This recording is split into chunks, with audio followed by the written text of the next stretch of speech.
anase kwasi ada ebia saa 3 days yi mayesi wo se mekọ live aye live program eye Ghana time no 7 p.m. na ye wo live that is 2100 CAT into person wo hear live program now we interact with Asia Tuesdays, Thursdays, Sundays at 7 p.m. Ghana time 2100 CAT that is Central African time near our live ewo Ekuonaba television so YouTube into fatu trim na join your page say be ya ubenya program ni bia hwenti kai so be like page no na me adomanos for notification subscribe to channel way for more update medase usha for aha Ekuonaba television e free ena ekuri Tuesday bia ya wada bia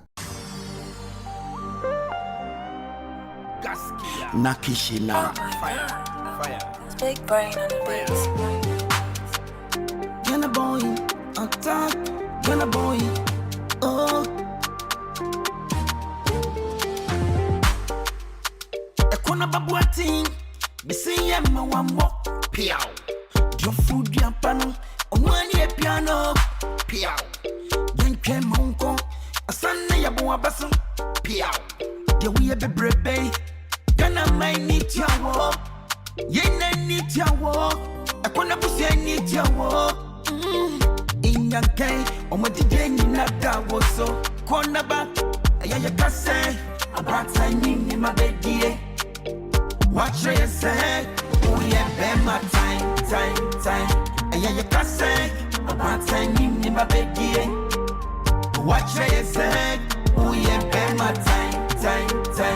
I kase, about time in my baby. Oh, watch you say, oh yeah, be my time.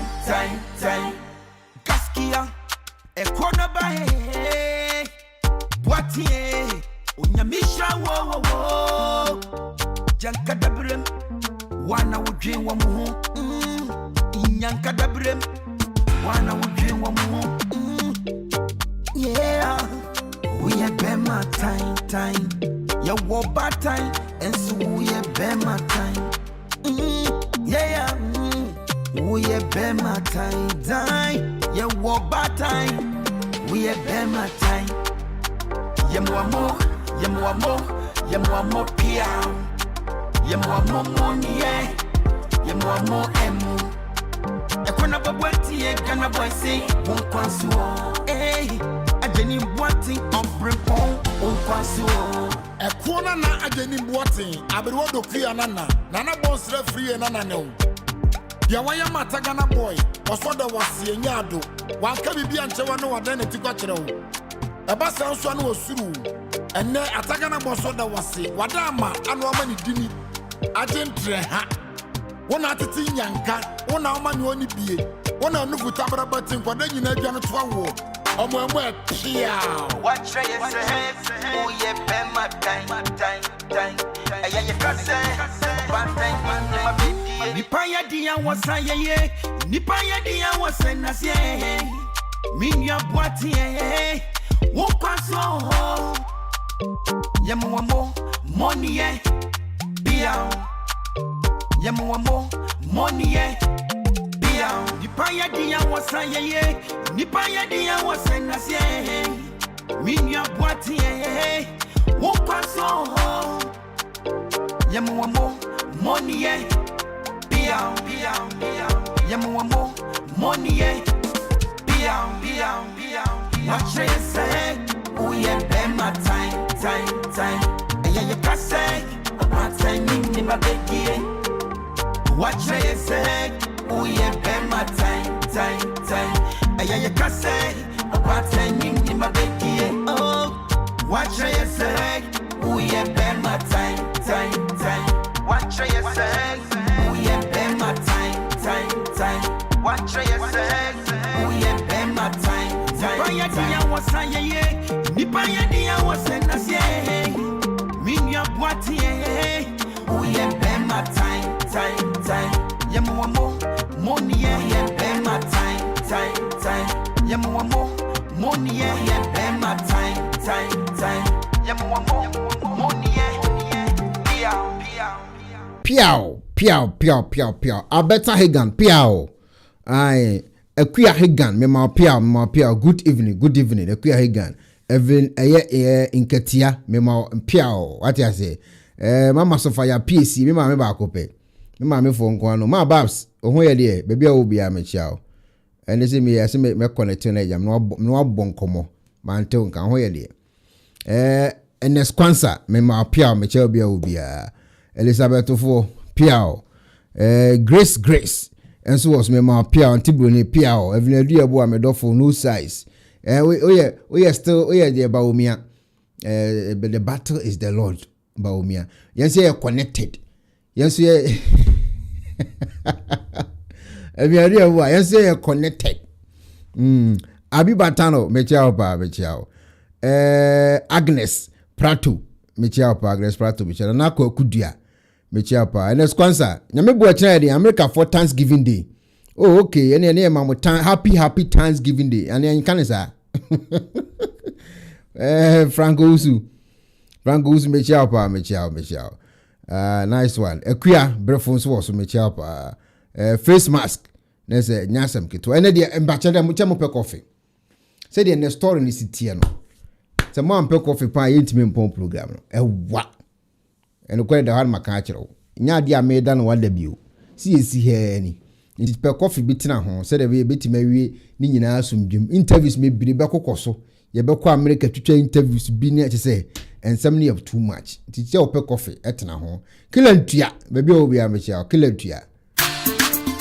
Hello businyafo unique laser whitening mama official pa na me kai say this Christmas so pe product papa attract you for amana sere amana dawase amana love forever and ever dear and one unique laser whitening product I say your toothpaste no I and your mom will do what dance you use so dear I very simple the only one say utu so na would you go or brush so na would you chuchu will send so nyina kama and your products dear any tea stains coffee stains smoking stains bia unique laser whitening product ebe nyina free so ma kama so we pay a laser no so and no ni your gadget ne dear indeed unique I using the anyade very simple.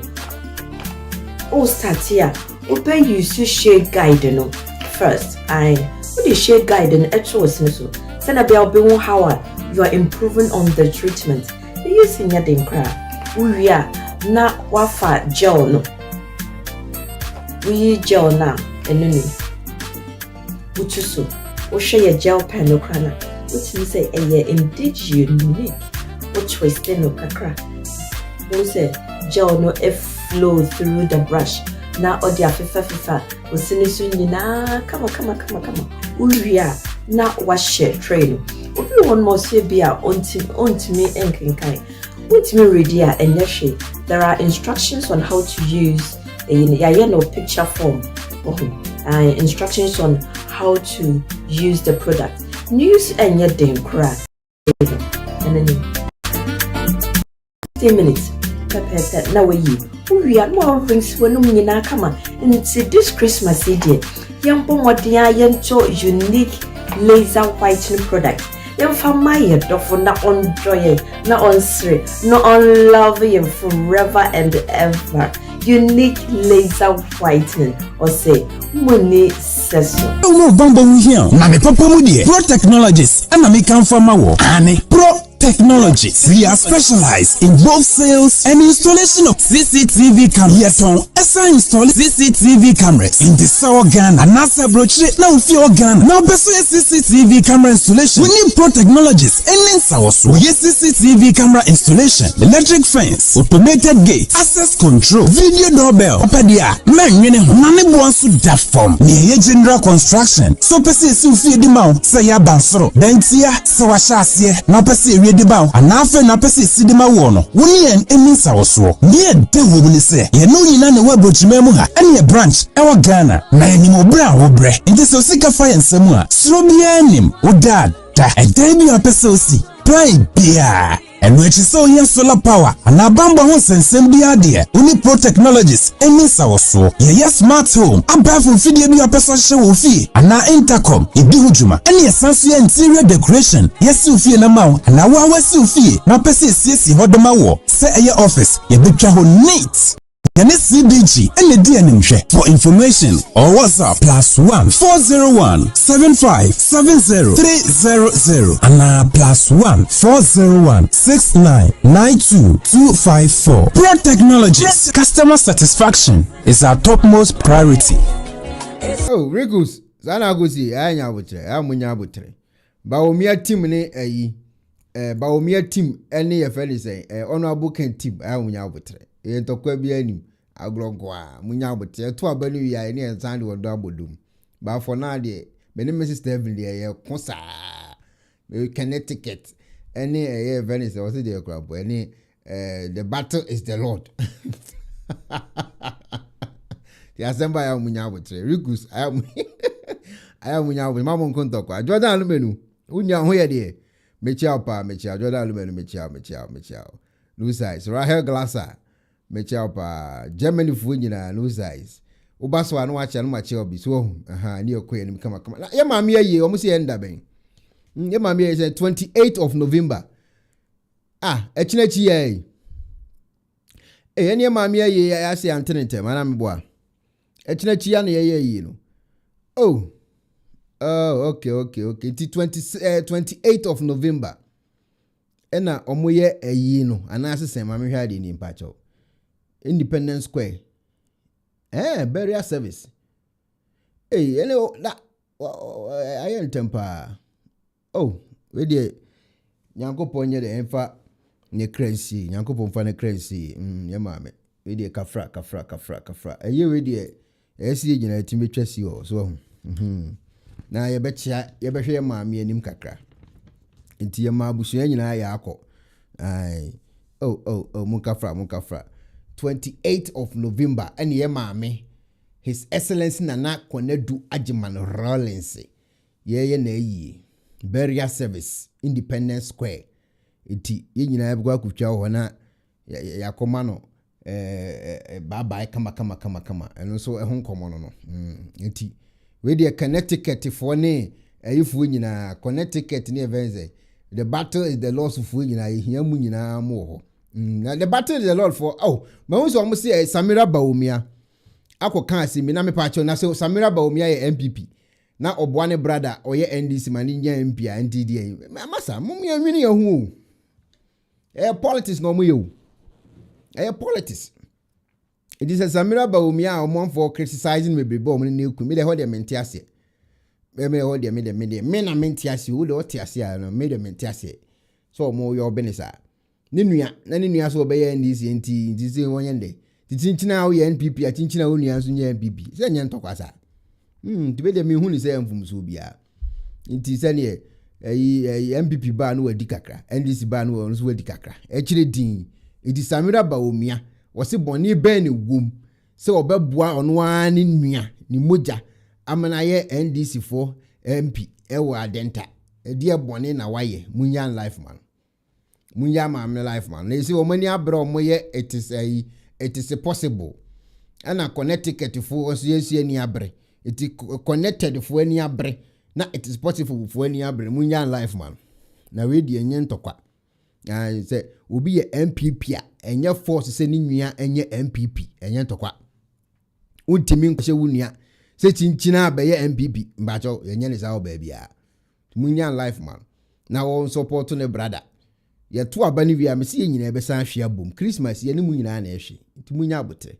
na mama bibia ntoto kwan so kama Jordan alumenu we de kabosh omunya abote na ye fa kabosh ne nkon se de ye de kono aso hu na ye mbra LGBTQ kwe for the side mahunu se Aben Babin edin komo bi na omo chese Aben Babin apase mra no 2021 who se den ho ba bi na ish ena manti na o pass de na do mo ha na adwene sa na ayede nse Aben Babin passe LGBTQ for yin samia ene na mo ha the president s the okono na adodan kwa akofo ado na mo ha na adwen ayeden mo ha na adwen sa ayeden si ya pass de ase ne na ye ne nunu e kire din eti adintina no mo ha na ado so ma pass ya mpa na menti asem na se amanfo se wa ya pass ana ye president nso si ye pass ni se no minimo ya pass ya na ye mpa he gala grow when isu ese ni ya pass ana se ye pass ya mum ye hu na ye hwe de ekona omo se ya pass family values bill e wo parliament dada mahama nso se ye pass afi no omo de bani ade ese ni ma pass o kuro be so he fa na mo pass no mo kan na ye nkoni nyine nkohwe bi mo pass no area ben Ghana side ben na mo pass sa amra na Ghana for nte ya mo de matia damfra mamu se ya pass na abenba ben ne pass ya no ye nkoti pass ni bi se ye se ya pass me de meti ho no mo de ba se ye se ya pass ye nkoti pass ni bi. Those in favor that the Human Sexual Rights and Family Values Bill 2021 be taken through the third reading, say aye. Aye. Those against, say no.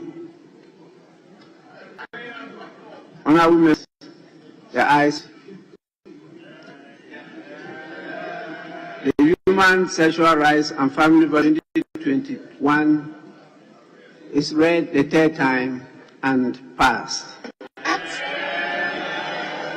Eto mo si ye na m si na ade ye de e de na afi de ade ye de e de na afi de san da bonten a omo esi mahama be pass ni ade because ya ko parliament ama akoye ye ani no ni ade a eti die biem na asan ba mo ma ya asonko adi a mo ha ya adwene sa no because your president a wonya le ba bi kura ta mo sepe onu pa ne timi tena akunyam na oka na adwene e de fa sa ade hu me kind pa me kasa asemi okan pa unso ne kasa da fom boko eno de to fom memum de me de mempe na nya de bebo man Ghana enya de me de memesoso okan brofo anyways it your president a wonya le ba bi kro onu pe ene tena akunyam ena otimisi ne bo eno so onu de sei eno na adwene anase sei as president opeso ye edemo man Ghana onu pani nipo a otimi tu na num tu kan asase mu. I, as president of this nation, will never initiate or support any attempts to legalize homosexuality in Ghana. And let me also say that whilst we acknowledge all the financial assistance and all the aid which has been given to us by our development partners, we will not accept any aid with strings attached.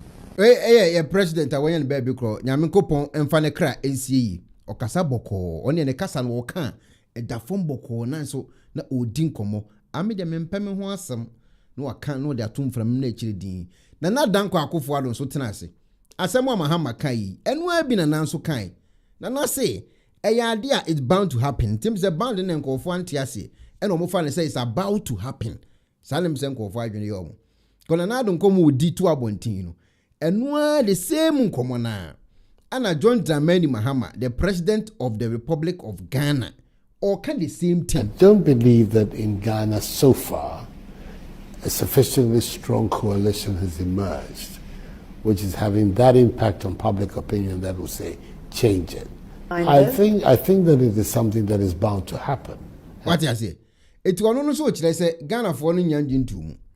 Ghana for no I say nyadi a come plans but omundi hu komo nya yibi antino e ade bia it's about to am odin komo bound to happen ade and on the two form John Dramani Mahama Christopher Ekuonaba ntin and wo kan kire Christopher ne say krata na e wa bontin se e de command na ado so won san no Leonardo Adoyebo mechiapa krata no ano mo se de amana na ado wo so wontimi nsan kum chacha kura bedi na tem kakra mebo amwati Mahama say krata no kura amba office of the president ho se krata na amba ho tin komuni pa o se krata kra ma ho enti afi no no aba no ono mo behwe no ma ye 1 or 2 bi na afi no o matena se wo ho wo parliament no madwene kwan o mefa so na krata na timi aba na o moti ase wo parliament na o mo se ye de a ono de ordinance abehye krata ase no wasan ba so o mu nyanka ye no mu nyanka no no oni wote ne office o twen eye parliament de ba said o na nado time no man fa ama na nado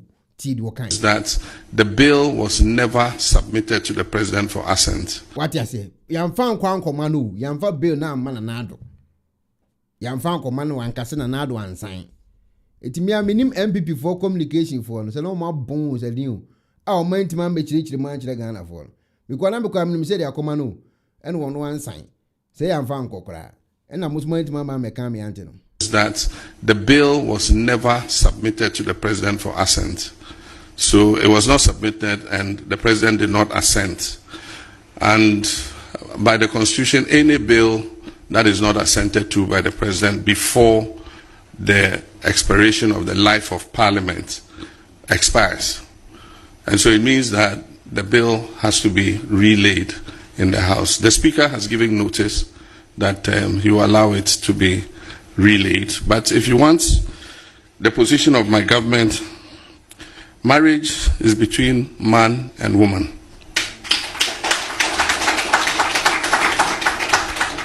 A person's gender is determined at birth. And then also that the family is the foundation of our nation. That is our position.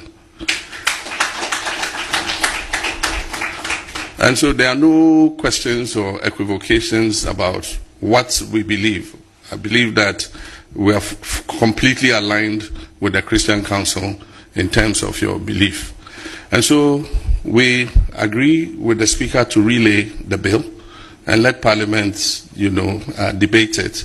And if there are any amendments or whatever that have to be done, if the Parliament of the people of Ghana endorse the bill and vote on it and pass it, and it comes to me as president, I will sign it. What you say? Asama na do kai enu na mahama akin. Se kaufu e Ghana ti omo ho ase dwene ho na ekwa kopie parliament na parliament dwene ho na ye na no a. Me de omo de ba mesan. Omo anfa ngonzo e. Anko ye anko ye no so e. The same kase ya na do kai enu na chairman akan. What's one of the who say our dear Obana Bema? But Bill Nidia, Ghana for Jin who we near call parliament, near quay ye and no we are.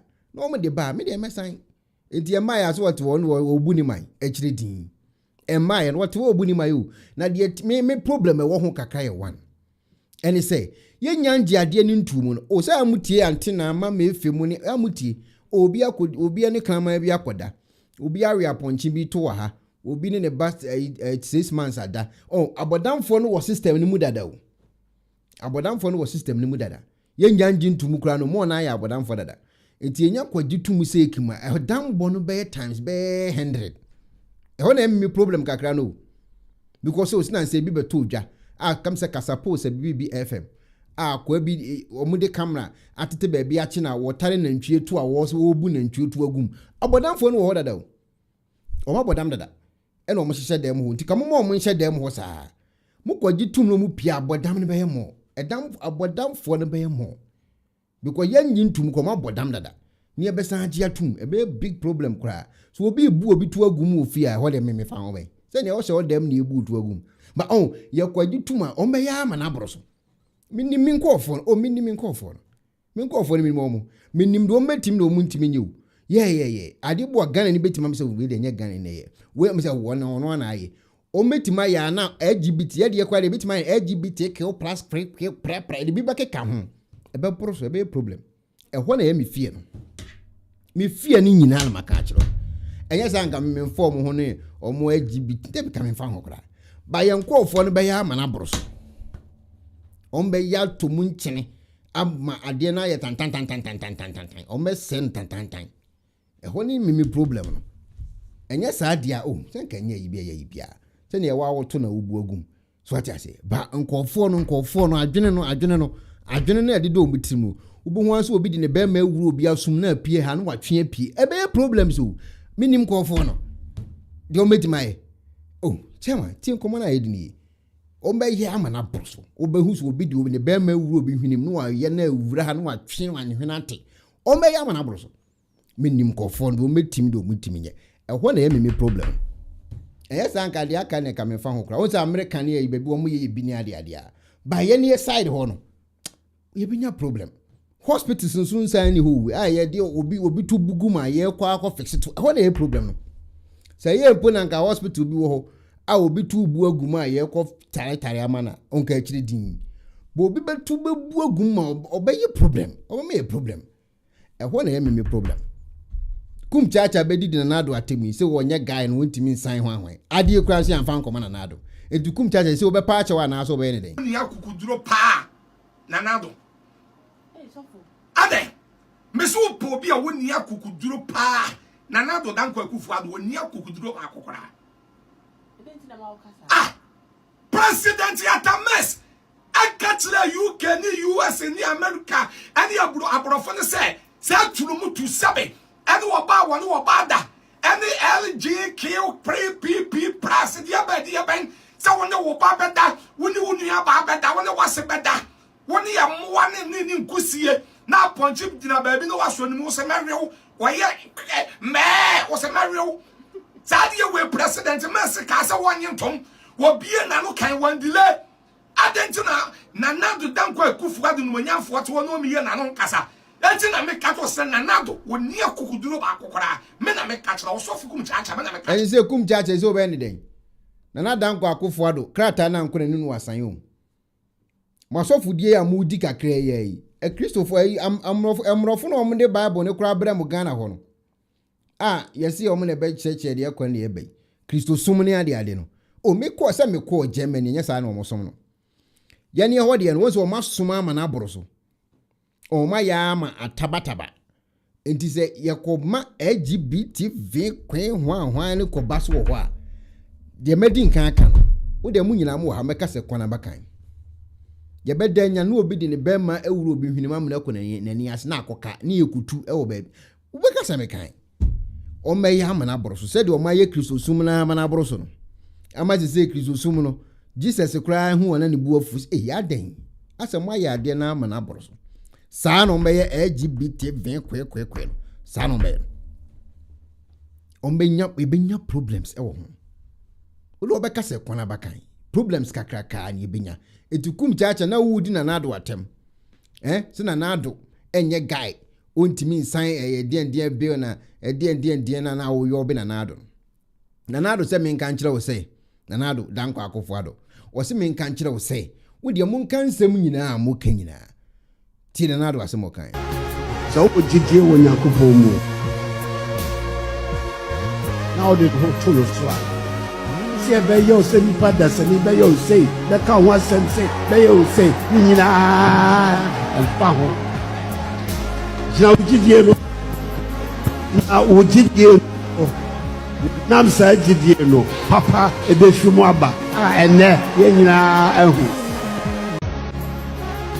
so ojidie wo Nyankopon mu etikum chacha na Danko Akufuado se men kanju so ojidie wo ni mu a wo de gina ojidie ni na Danko Akufuado krata no John Dramani Mahama se amane nchen eti atemdidi na wudi na nado Danko Akufuado bra be pa na chew krata no president of Ghana say why nya krata no amekaninsa no yakase one sign or so one sign iti bra ne bra be trate panacho wate be panacho wate uti se eyi ewra mu fanche me wate ebusia yento ya asem so na edi LGBT fo nsem isi se ya ye ka se last time catch was NDC fo na prepare ni o mabi na ni o ma no mo prepare na no odin edi ntokwa be si enche o wo de si enyine wa mo be ka mo se nkom she be ba no hu 31st nkom she no ebe brutal obi hu 31st night enkom she ne be ba ma obi be wie bidie na ebidi akoma bi na ebi afa bidie na ntokwa asi won nkom she no 31st na mo de be si 31st night NDC for she say adwuma bi they say omo say obi aye petition ni pakro de ambo ni din eye srem sai on na deputy attorney general to atiase ana ode eye ya babonten tinkomo na edini pa mame ni din pa cho mfa nche me samedakun pa cho samedakun do da so ye fe ne samedakun na samedakun na director strategic and comms OSP ɛhɔ ɛna ɔwɔ ɛna ɔse sese yɛ a yɛ kasa nkɔfo bi ayɛ petition ɛde aba office hɔ tini pa ɛde aba office hɔ sɛ yɛnkɔpɛ asɔfoɔ no ne yɛ ɔmo investigation ɛfa offerings ɔmo gye ho akwa bɛ na de ba ne obi ambo nipa koro de petition ne ba ne minim nipa koro de petition ne kɔe mo pese mu hunu amonko hu papa yɛ odaso yi wɔse nkɔfo bi de petition aba sɛ asɔfoɔ no collection na amo gyegye no ɔmo adwene ho ahu sɛ no collection yi de ansɛ ɔmo nkoyi eti nkɔfo bi de krata abrɛ wɔn ɛde abrɛ OSP sɛ OSP ɛmfa nka ne nkrata ho ne nsɛkti asɔfoɔ collections are more gyegye ne mo offering ne mo tight ne de no ye investigate mo muri sika ne yede eti enche same eye dako ensem wode abeto abontini ene wote ato na ne Kristofo asofo no we ana na no ahono we ana ne buafu Rose Gates me chia pa me be kan ha se nkofo ne hye adwuma bi enya information so nya otimi to abontini ana me kan se adwuma o mo hye me be ma o su be mpa won se wonim no wakwaji na nim apia stadium wo kasa kasa no omupo obi na ache ne de adi bronya ukwaji wani ebeti wa kodi bronya etimi be kan asase mu me be kan asase mu wa boten ana me se adwuma na ndc fo na hyehyɛ ato na no wadin wati ase adwuma na no wadin na sese ya ye kase ye omosi obi di petition aba se petition na nipa ne de aba no asofo a mote Ghana ana mato Rose Stress ana mato de ana me wodan we wa ha ana me wo de bi si ha ana me wo de bi de zizi ase se sika na mo gyegye no emra me ka to se emra wo Ghana no obi ana obi nipa na impressi play o ati se de IGP buy obe pressi se wo hye nkoma e beche wo no emra da ho no obi ana na impressi we no mo dia start o mo dia beto abonten sa wo de se nyina yete ha aboa bi so wo se ye hwe aboa bi so wo se ye hwe sameda kose asofo obi e de petition aba musika amogege e won sore dem ne ade no e wo se mu investigation ni ye cheki how amunya sika de mo de ye ne ade ene ye mu amasem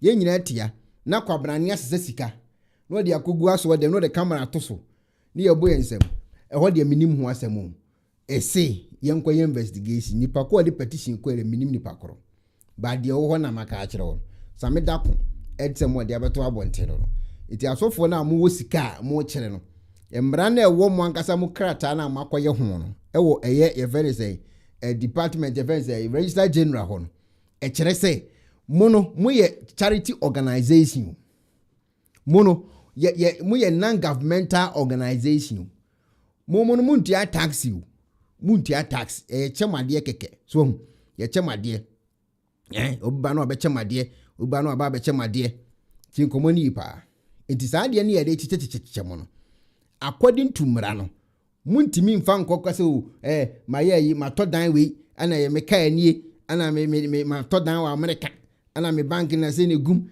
ana sika na de bi so na o ye ofleze omo beba wo so na iyokofo so pan achi a eho na abon se sameda ko asem wo beka ye no se asofo e wo Ghana ye ba ba mu investigation no eho na abaji mi nsem American edipa for now de me de menka ho asem mo de some wo lawyers a mo didi o machi wo Ghana ho na mo hwe de ye kɔ ne de ye ba no problem we de mo ne o mo lawyers nante na de besie no ye nyina e wo ha aboa bi su wo se se ye hwe me de me beka ma asem to mframam ana me beka se na mate na se na ebisi itimo mo maso ani mani na mo de te Ghana ho no na ho akire din Rikus ma hu comment me bri me pa cho me wi a me to bon my screenshot ma kan ma answer why for now de dem anim na me ka ho asem enti wo de cho comment be screenshot ni answer later kura enti say yenko every eya asofo ne be mu investigation so na yenko yanim dia biem na asi Cathedral so asan ba ho asem a ye di nkoma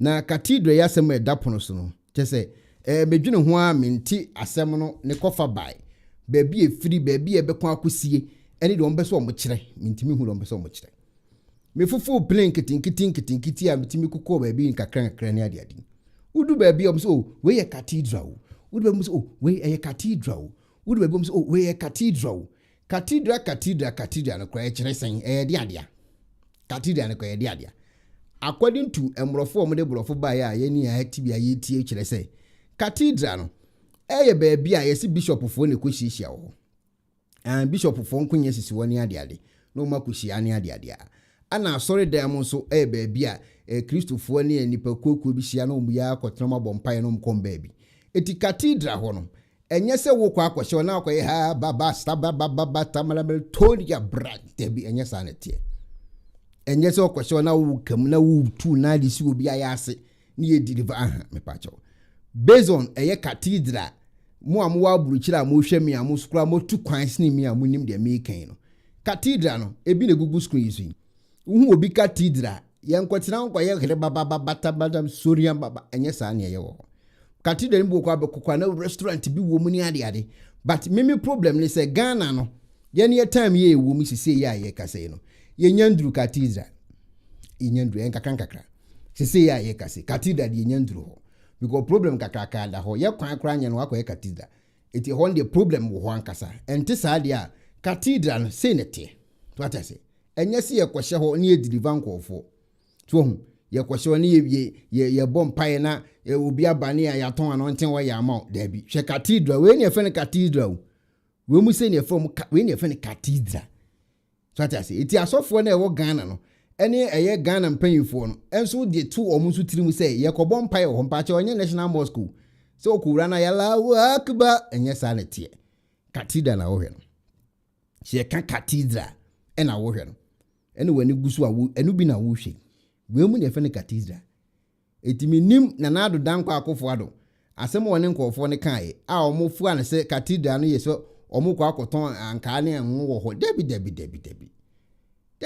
cathedral bu okra ya underground bombo to a utumi ko sha underground ho hwe na ga se cathedral na ye hu se na ana ade kan Christopher omuni asore dan ana Ghana Christopher no masore na we na debi munya abotre yes ana tie enti Duncan Williams betena bonten na o ka cathedral na semu a na ma hwendin si a papa nsemu a wo kan munchira die ni mu yi se nye sa na tie munchirem. This national cathedral does not belong to any individual. It bears the name of Yahweh, the name of him who created the heavens and the earth. And whenever we go in there to pray, we pray in that name that is above every. It's papa betena si this cathedral is never individual. It's not for any individual. You are going there to pray, and we pray in the name of. Yes, I. It's na na do minim adina no minim how musi ni o mkan asase. Minim how musi ni o mkan no.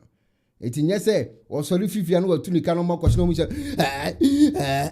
Eti ma esi na kana na do chire nkofo no. Se cathedral na wo kan no. Ye nye woni ye kwa akoye out break loose go guy. Debi. Esen ko chire mo. Esen kana na do to no bu no chire mu e ma Ghana fo ye nyina ye hunu cathedral na ye de ye hunu bu aburu chire no ni hunu sa okay zenye se netie ba mo anchire mu ya anchire ko fora ma mo so antia so me fa ne so mo kwose wa ko deliverance o enye deliverance ti ne ye to adas na nka de be china nka ugina ho na so debi ye ka cathedral enye sa mo Ghana cathedral na e wo mo ni so no enye sa netie ti komona yidi ni pa enye sa mo gwen ye fe ne cathedral we won dey see one cathedral na wo hwe no won say anu wodin so we dey hwe anu wodin we won ye fe ne cathedral etimi nim how wo musi ka wo 75 anko fo ne to mu trim say wo mo kofre Jesus wo ho no nya botre ni ti komona yidi ni enkremofo ka so mesi o mo national mosque me pa chaw be frɛ aban onvraban ti komo na yedini se mo se Christopher be so mo si cathedral ade na mo ko hu Christian president bi a won de o tini ba bi ananko onye Christopher on be so mo yenyi lesiwi enkremofo ti asi to on be so mo si eno ane so o mo koe no mo ko hu o mo nkofo o mo so yenkremofo ene o mo kan ho asem akire din dede bi amma ya nte ho maache ena taki aban esu o mo na pra ene o di si wo se bram akire din fe yante ho dede yante wo social media ana kai na kai cathedral ya mbesi kwa mo ankasa masofo ne kura se wo mpew tie nkomo na yedini etima mo nye ne cathedral enti ensen kamo ye ne se Christian cathedral ne Christopher nko adia na national cathedral yɛne akɔmfo bɛsi ewuram bewuram yɛne abudafo bɛsi ewuram bewuram yɛne nkremofo bɛsi ewuram bewuram eti sɛ cathedral dia ne sɛ national dia ɛne national ni bi atimi wuram ba nkremofo dia wɔn sɛ national mosque because nkremofo kremoni tu kwan kɔ America nkremode bi esi obi bewuram abɔmpae kremoni ebɛsne kɔ ɛyɛ Egypt a obɛkɔ nkremodem ɔkɔ Canada obɛkɔ nkremodem oni nkremodan kora no watimi de ne ketese fam no abɔ ne mpae ye de agese ye kɔ a ebia Methodist ye kɔpɛ Methodist aso dan na akɔwuram yenti ye ne de no ye kase ye besi a hwan na tie nkomo na ye di ne yo tie nkomo na me di ne yo enu ti na ama Kristofo no nyina we kase cathedral ne ye we si enye cathedral ne ye we si enye because omo nyina obi a won different doctrines so no obi anso na different ideas wode ye ni Kristo sum no ba kremofo de ne ye wan Allah ekire din okona se wo bewura no afa buta ona ekoro ba se Pentecost ni tu kwan bes ne ko okope Pentecost na ewuram Anglican Methodist Roma etin Kristofo no ankasa na cathedral no yepe we si yepe because omo no omo nye united se kremofo no ti kremofo no yes won be no dede bia nsi Ghana ho obie ni wo te ho hwe obie ni ho a wo te ho dede Ghana ni bia anya anti ho hwe enu ase kremofo sisi wo din ekire din ya mefre na dar 7124 ana se opeso obua cathedral na star code 1454 ya anti bida kremofo de no ase Turkey kremoni Turkey president wayi na munko ekire din no makosi ba Kristofo die amomo se ye cathedral ye Kristofo die no omo ntimi nsi enkofo no ko ombako ase omeko ulo pama sankofo no majeje ikono daki wo mills money ade no pa mo nche da nche wo ntena ho obey exposing it sofo ba sofo we cathedral no kan se enkoto ayon rose we odi sika no na we so aka we bo afore ma we na we giye we ka chem se nyankopon so onkodi na odi obey exposing omu sisi a omunye united enti say national dia mo forgetting sankofo we mu na mo nte ase se cathedral enye Kristofo dia mo nte ase sa because all kasa yo omudia omuntua sika nsi otom omuntua Pentecost so omutua omukasa omu kan amobete monko controller and accountant general ko buso omu say ensori dodo sen na wo Ghana na omu kan kire mu ensori mebiri ade no omantimansi momo omuntia se enye omudia kanu kra ne kire nkofo no se cathedral enye mudia eye Ghana nyina dia ne ne akomfo atua bi na malamfo atua bi na budafo atua bi ne nyina ehu se nyina ye dia baka se ye cathedral ye Kristofo ne dia omunye edi ase na momni ye kanise tie komo na ye dini omunye entokwa besan asiase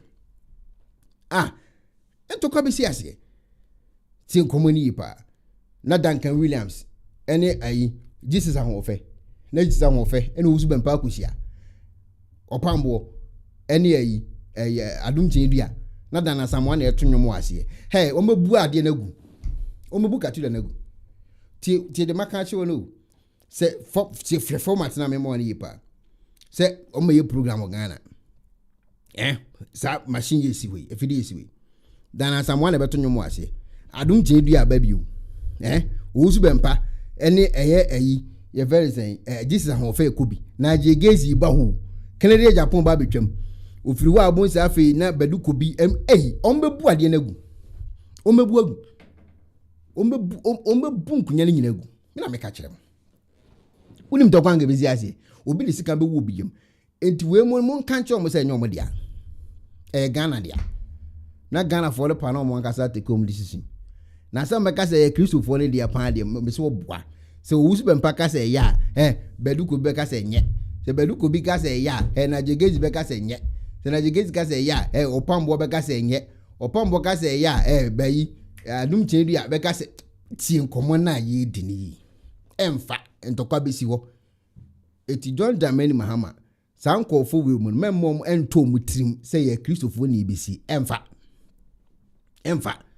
eti mo ya munya se mo de bo hokototo nkremofo na si omo de nkremofo ni omo nyepe mo man krebo for ntena mo ba be nwuno mo muntimi ne omo nye pe because mo mbo akokontokwa ho problem be si obi di ade be bu obi tirim obi be twe obi adi na nya kristofo na de ehye mo sa e de na sika bi na na sika bi yesi na mo ana mo sa be kan emfa tin komo na me ne wudi ni enya de be fa na Christian Council for Kupim o Mahama nchen ena o me se Mahama problem wo Ghana ye hu se hye wo Ghana ye hu se ekom ankasa wo Ghana na ye be ni den na ye tima ye Cathedral nti ye be se obeboa ne ade ade a ena o do ma tise de ekoto Mahama ani. While we are aware of the prevailing economic difficulties, we believe that the Cathedral's completion under a transparent, accountable, and inclusive framework would serve as a spiritual and cultural landmark for generations to come. We therefore humbly recommend Your Excellency the following three things: that government reaffirms its commitment to the project, to its continuation and completion, ensuring transparency in financial administration. 2, that a broad-based funding structure involving churches, the private sector, international partners be developed to reduce the fiscal pressure on the state. And 3, that the Cathedral be positioned as a national interdenominational project that fosters unity among our people. Okay. Papa ya onya ho kasa yi. O kasa de ma Christian Council for. Christian Council. Se ya ye kasa yi. Adum che dia so o members. Wo da mo men council de wo Ghana. Me bre. Me se nko mo te o mo ho asese o mo nyina ye Jesus na aso mo mo a. Ko mo nyina betime de one month collection. Esi Cathedral 1 month pe. Tell so wo Ghana nyina. O mo nyina so o matwe. Ye the 1 month collection ye nyina ye de buy the come serious here. Papa ya o kasa adum chen di akwa no problem. O ka me mebo am wati. Emfa mpacho why emfa wati. Muntwa so for now. Na mun kasa ye Ghana fo nyina Cathedral. Na mun fo Kristo fo ne to nchen wati. Na akomfo ne o makere nyina bi so metwe be o mo kasa asem. Ba se ya ye kasa ye emfa why e Kristo fo ni ntua o mo nye o mese no. Se papa ya o kasa yi. Wakodi ni nkomo e de ache John Dramani Mahama ese nka Mahama amwa no na nka ojo munye Cathedral ne ade ne ya John Dramani Mahama eje microphone ka che ne se chairman ade a wo kan die obi na ede ne ho no wo se ni Jesus anya problem nti wa kan che Jesus se obeye president a oni be fine pa no wasi ne ama no na me de misi musan tie nkomo Mahama din. Now the issue on the National Cathedral.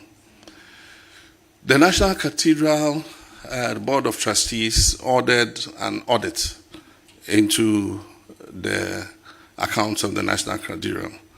The audit was published, and there were some issues that bubbled out of the audit.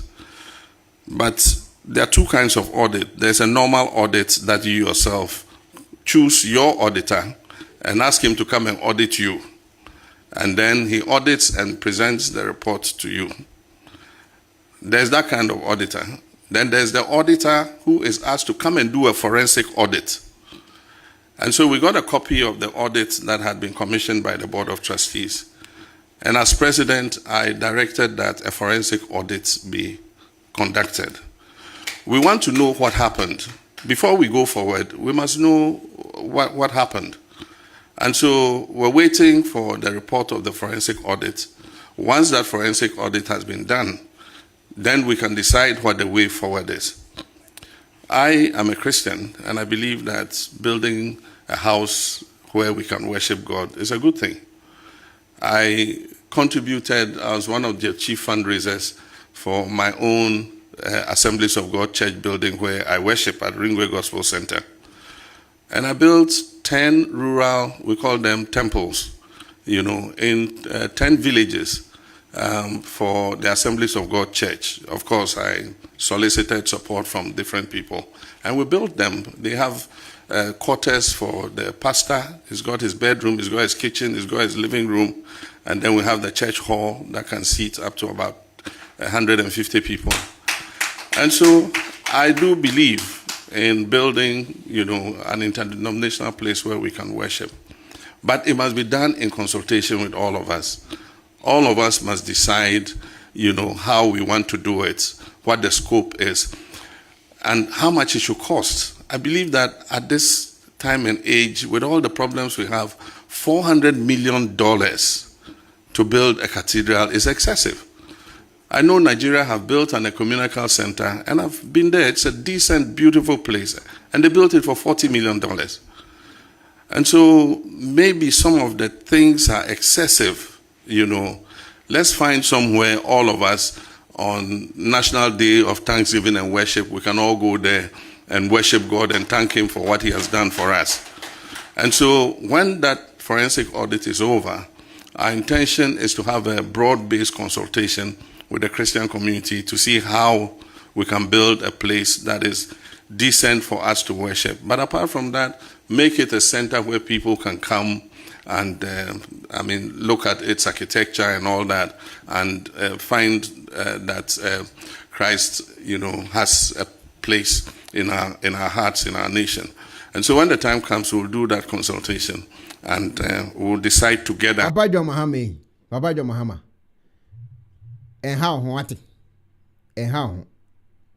Nanko for non kasa ro kasa yi kapa yo kasa yi. Omo an kasa nko for kra empew. What dia to mu tim so mko bom pai o na ni problem na ba no. Obi anu okosi wa akobom pai u. Cathedral enye se ye kwhye okobom pai enti modia na enye cathedral mu si asore dan na akobom pai u. Modia mu si community o church u. Enye cathedral mo se mu hu difference mo matutu kwan.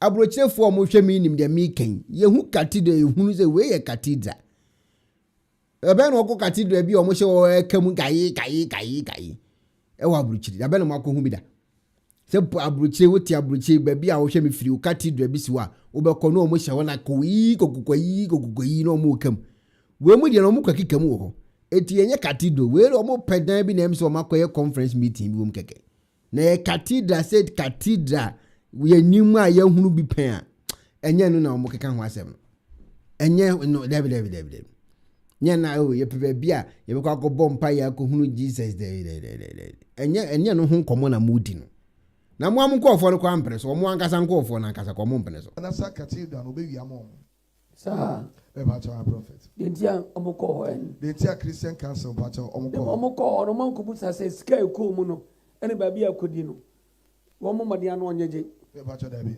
omo profofro be ba cha ai sika ne mai wai on person mo tell because be kro ko jama ne nkade on to aso nsi president nko na nete wana be ba cha ne pede fo ba cha na pede mo bia nkasa be ba cha president ne kasa ai eno kasa but president Cathedral mo say wa order for forensic audit about Nasa Cathedral sika edika kom yeah it is say eno no nyama ye no oni sika foforo bi on sade kusi da foforo bi otimi kan say but wa Cathedral otimi kan say but was say forensic audit ni nyama ya oni sika foforo bi ma mo nyo madwen kura so say o the size kan na ebesi da na mo so ma be ye the scan be mo so mo fan kusi da bi president Radishna no wa Cathedral mo straight prophet Patel Radishna no pa eno ba mti National Cathedral ni anti wasem say so omodi wasem ba be e free family copy kwasi ada ya be yan wadwuma ofidie so pa because I was said attorney general me ehudi asi yokofo me ehudi asi I was said attorney your friend say National Cathedral sika no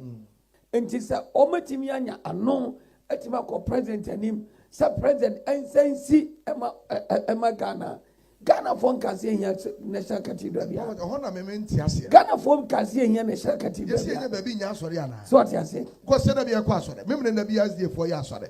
Obi nka se wonya baby enya sorry. If you are cramo for ya sorry. If you are cramo for ya sorry. Every blessed your baby ayesom adai. You are president kan na me ne ya twen. It does. What you say? Etino we mu de etino se mahama onyan. No first can nye ade foforo se nkokọ nketenkete ne akeka rose nye on fa koye we mu no o madwene mu ni se o besi akotena akobọ mpa yi o no pambo bere ne ya dum chen ri akosi aho so nkobọ mpa yi anada na samwa na yeto nyom problem besi that even a event say adum chen ri a onu kwampo de se kwado de ginedin obeso o kire say National Cathedral for no Christian Council for no e kase tia no enti na ebia se National Cathedral na amba so sinam se papa enya abotre enye bibia na ejina ho de ho fans Cathedral no mfo aso akire din but emfa maje fans to say I say Christian Council for bolete bi by ntina enu ntina ebia se Cathedral no mantimensi o se din say hold me na say Christian Council to me declare me say antichrist membisa Christian Council say Christian Council mo adwuma pa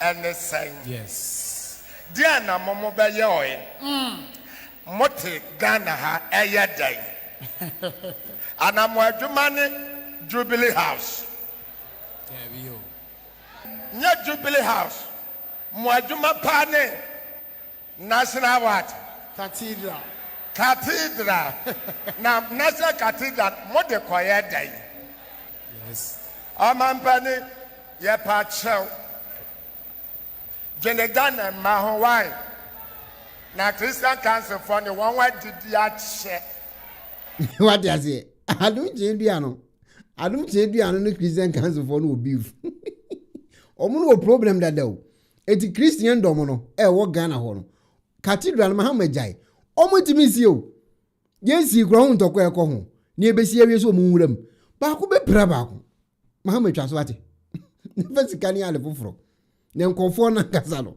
se wutimi si wie na afro mu so omu nyina mra mehie mu ho a ba ko be pra ba ko na ya hu se Duncan Williams se ko asolofo mu a asofo ni mu no ne bodyguard kura tuo di nachi omo ntrase omu hu ma ha matwa so ate jiskana fa ya ale foforo nketo ketenkete o se ho no eni akwan o le fa ye no na we mu no omu timi nka omu hu mbom so mbesi Cathedral bia kopo mpaya ma Jesus bia Jesus nsuma omu mu bia twaso na jiskana ko ya ale foforo wate wan amen peche wan ko wa futuom enko yiska enko si wan asore dan yes no man pani me pacho Ghana ban enye Kristo asafo yes aba wate tie nkomani o Ghana omu ko omu jitum se Ghana ni nye Christian country o odi Ghana ban enye Kristo asafo dida bia me tia me gaze Ghana ni nye Christian country monti ase omu angasa de nimu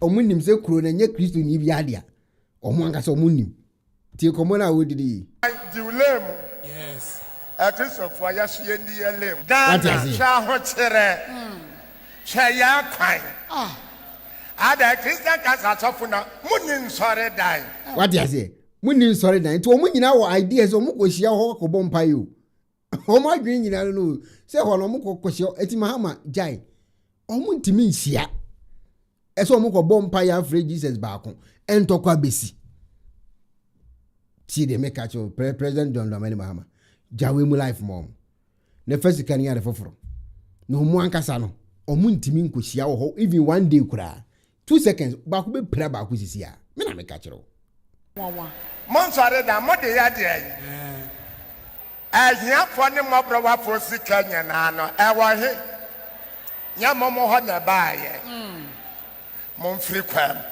yes mo fo sa mo anyenyen na mo be ko retirement mo nchomo na de Ghana duru no ya mfeni agoro yes ko sisa Christian Council ever retract once press release. I catch them Miss Stephen Adum Chedia say we are sorry. Other than that, the next 10 years. Powerful. What it was or the destiny also the fans. And sana sadi in bit messino. This one much letter. Eddie retract so much so ya antichrist. Yes, I said the next 10 years. Also the fans. Adiye so emfa dum chedu ahu. Adiye no maintenance no enye onim ho hwe. So mutimi sin so anko onim ho hwe. But for one Christian Council no beef that the omo beef bi omo ye dada o. Omo beef a omo ye omo beef. Mamwate. Na mo say me and alone against Rome. Jesus. And as I say yenwe was asase so powerful na edade do a Mobile Pomon Sam. Christian Council. More suffer. Mamma more no say. Ye free ha. Ye ko. More better. Yes. More than more. What I say? Etino. Asofo na wo Ghana no. Omo ntimi enye united. Eti John Mahama twaso. Jawo mo life mom. Ti komoni pa. Adum chedu ane ne Christian for no cancel for no fight you. Enti when they see no ono le beje the fans you. Say wo mo just wo pa na chawo. Ansa na bia do mo hwese abazu se di o de o mo akasa asem. Dan na samwate no. Ono so e Christo liti Ghana o. Eno ono so ne adum chedu anso wo beef. A mo ku Jesus enye Jesus na Jesus ne nye odia na wo free here bia na wo free fa na buy na wo ton ne oma. Sa beef no so koso. Iti dan anso wo be defend hwan. Christian Council any Christo ne Cathedral. Eti omuntimi nkambo munsi John Mahama jisika no. Never yard foforo. Never forget it sanko fo ni nyina. Ja obi alive man. Na wo ka omubom gudan ba akuma. Me se ntoko ebesi no. This M2 fo na be pata santokwa no. Me na me ka kire wo. Ntoko mbe kono hu. Apart from Nyankopon ede na ye mano. Okay. Yem president ni ye nananum ahemfo nyina no. Ni pa esanke appreciate wo ba ko pa ye Christian Council. Okay. Ye papa num Christian Council. Omu na be kire ye nyamsom pasa ye the Bible ene suma wurade. Kristo nyina so. Ene nya Kristo sum nyina so ye Bible. Pa. Yes. Kristo sum nyina so wo sapa wo mu betwa ye papa num mpanimfo num sapa o mu betwa ye ene de Kristo sum pa ba man. Okay. Dia sumdue ni ade. Ti ne bone ne sense wo mbeka se bia papa boaye na ye nkonko wie National Cathedral. Ne bone ne sai. Anya bone. So mbeton akakaduro ne niama de abesi National Cathedral de. Ye ne ye besre say papa boaye. Eno so abone. Dabi. Na winim babru nim quotation bi abe preaching ti. Uti se bibia ba pe. Eno na adigina stage. Masa, be careful where you be careful. Just man. Okay. So where the car ka so ba Christos by Christos pa esi nyame ni nyina so ye Christo nyame asam de ene waje ipa hu no nya de a ubetimi ama Christos makofo adane ne da. My God. Say the better tikoko ene more ne niama to ama nyame ma ne enya sika de akosi National Cathedral de ene ye nya ne sa papa nom ayi Christian Council for nyame nhyiramo. Amen. Bible cross bisa no be ma hwehwe na be hunu bom no be bio ya bisa ya mfa dwenka se metonton kokko ne powder ne soboro ne nyama en fakaze di si asore da and the na ye haram sa tinya bone se papa nom National Cathedral ebeka eba ye papa nom na council for no council National Council me Council of State for no ebeka se papa ya papa ma na se ya papa Mahama no no sisi aso da ma Assemblies of God okọ nti se bia wasi we de ma ho odi ntumi a eno ano no we nye osebo o de da bia bibi ntu obi na fa bebo sani enka so wo power so ye chirechirem afa ni ebeka nyamsam no ani ma bu ha ya mamo ante ase ya ye chirechire ya chirechirem ye chirem ha ye kanyamsam pa sa wo ye sofo ni wa ba betu sika so be kanyamsam na ye pa ye se ye de groom of idea purple ebe shawo ebi nsida na mo ba ne hu say nyanyamsam na ade Yesu din ne na to so keke evradia na o baton ne ma dia ye woni ma ye ton bebre don wa ye ton bi ye man ton ye de be ye groom tam na ne ye beji dia ye groom of purple na eno no maiwa no nso no no training maiwa sa program no o training maiwa kire o mo amamre ne niema ye ba ha ye kanyamsam no promotion ni ba na eba what you say enti papa jai say na me call angel eni ye yi mi free so wo di nyamsam na ba ya ka enyi free na ye wa angel bebe fridge na so di akade bebe fridge ba de and you be a cacadiano. Yeah, the angel beverage and I say, yeah, you see a digger. Jadi form you know, you see a boom job for nigga. Now you buy a book. My God, what must sanity? You know what I mean, man. Over come here, Busa. So yeah, you go did we Edidana Samoa be cheche. And was saying, we see and find your fans. And ya fin about better have a say, seen into a tuabia. Then as someone, ebe chen agony. And so the mom, don't domain Mahamas, I can see can patch your papa. Fire for what? Now go forward, no minti mu up and yeshe organa as a Christophobia. Tia. Now, a DNS, yes, in Nigerians near Bagana. Yes, or more bow. Donald Trump cast war baho in the soldier for Abe Pata or money kay a Christopher ye kunkum or money at the adeno. Okomo airport wa, o muni na. Next available flight, Eko Ghana. Then they say December, the hobe mapao. In a December, say the bear with my nante Ghana and the bear problem pa. Obi Nigerians ni naba. Omunaba.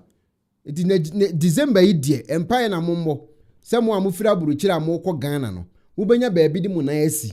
Ye be check mu in time because next available flight be a free Nigeria biano Eko Ghana.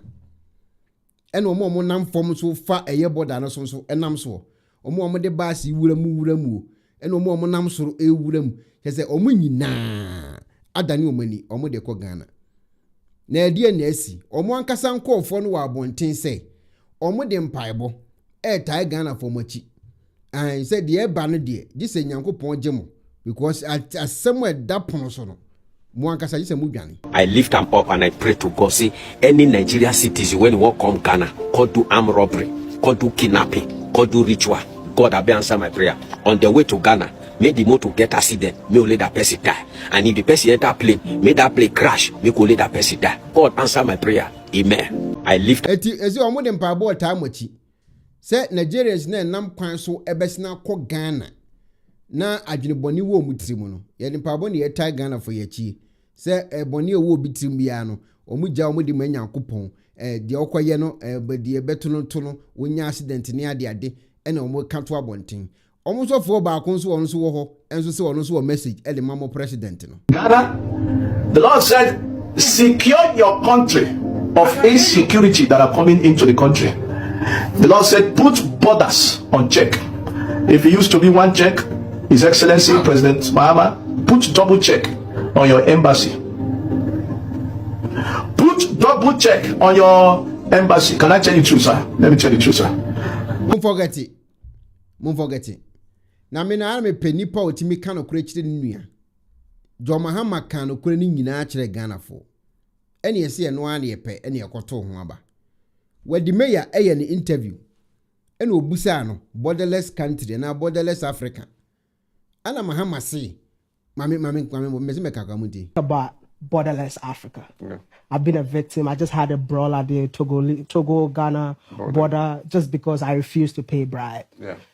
I mean, as a young African trying to travel within Africa, it's extremely difficult to travel within Africa. I mean, you're once a president.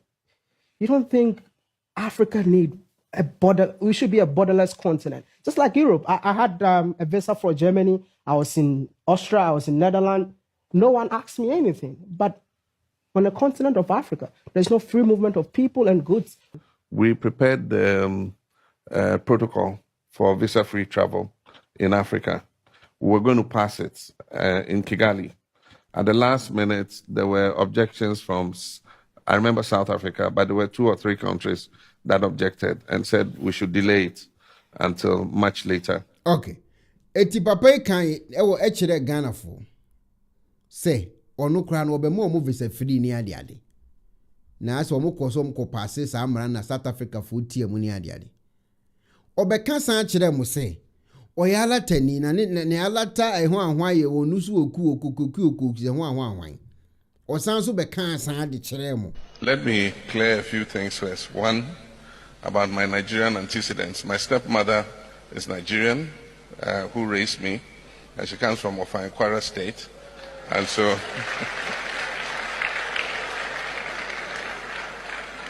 what Kayode was explaining was that at a point in time when there had been a coup in Ghana, my father lived in exile here in Nigeria, and I had to come and stay with my stepmother for many years in Offa. So I know Offa quite well, and I consider that my hometown here in Nigeria. And the Olofa of Offa was very gracious to grant me a chieftaincy title. And so for those of you who don't know, I'm the Are Atolashi of Offa Kingdom. Eti papa be chire mu chire mu. Oye Are Atolashi of Offa Kingdom. And was also person African no kwa san borderless. Ade China was say o man Nigerians visa free. ECOWAS ne kwa na yenya no kwa yenya problem. ECOWAS keke no. Yenya na Nigerians ditimi ba mu free of charge no. ECOWAS ne kwa na ye kamu no. He said the president say obema omo visa free kra omo mbra. Me hanes am siru. She za asem me ka kire mu 2020 2020 na me ka kire mu za ade na eba no. Ano adin o. Ana me nya vision ne ka kire mu. Mo president akika we nyina kire mu. Ade achi alosie of kingdom say oba be mo visa free afi de moto a mo kam. Mamu nkam. Bibi bia papa ne kan no obey ne pepe because o kan you say we no obey o kan kokko ketenkete on van by o de aba what I say 24-hour economy de menyan hu lunch ne de bete beba ene wo so mo visa free wo san so ka kire mo o de no so asan aba is e de be na mo pe resetting or reset it is mo visa free ECOWAS ne kra na mo si ngotwam yenyi ehun free mu no afi de mo visa free angas. I was speaking to President Obasanjo on Sunday, and we discussed the issue of free movement of people, and we suggested a list of 7 African countries that would be the League of African Free Movement. Is some amorphous name, we haven't decided yet, but those 7 countries, I'm going to write to all the presidents. We're going to start by removing visa requirements for our people.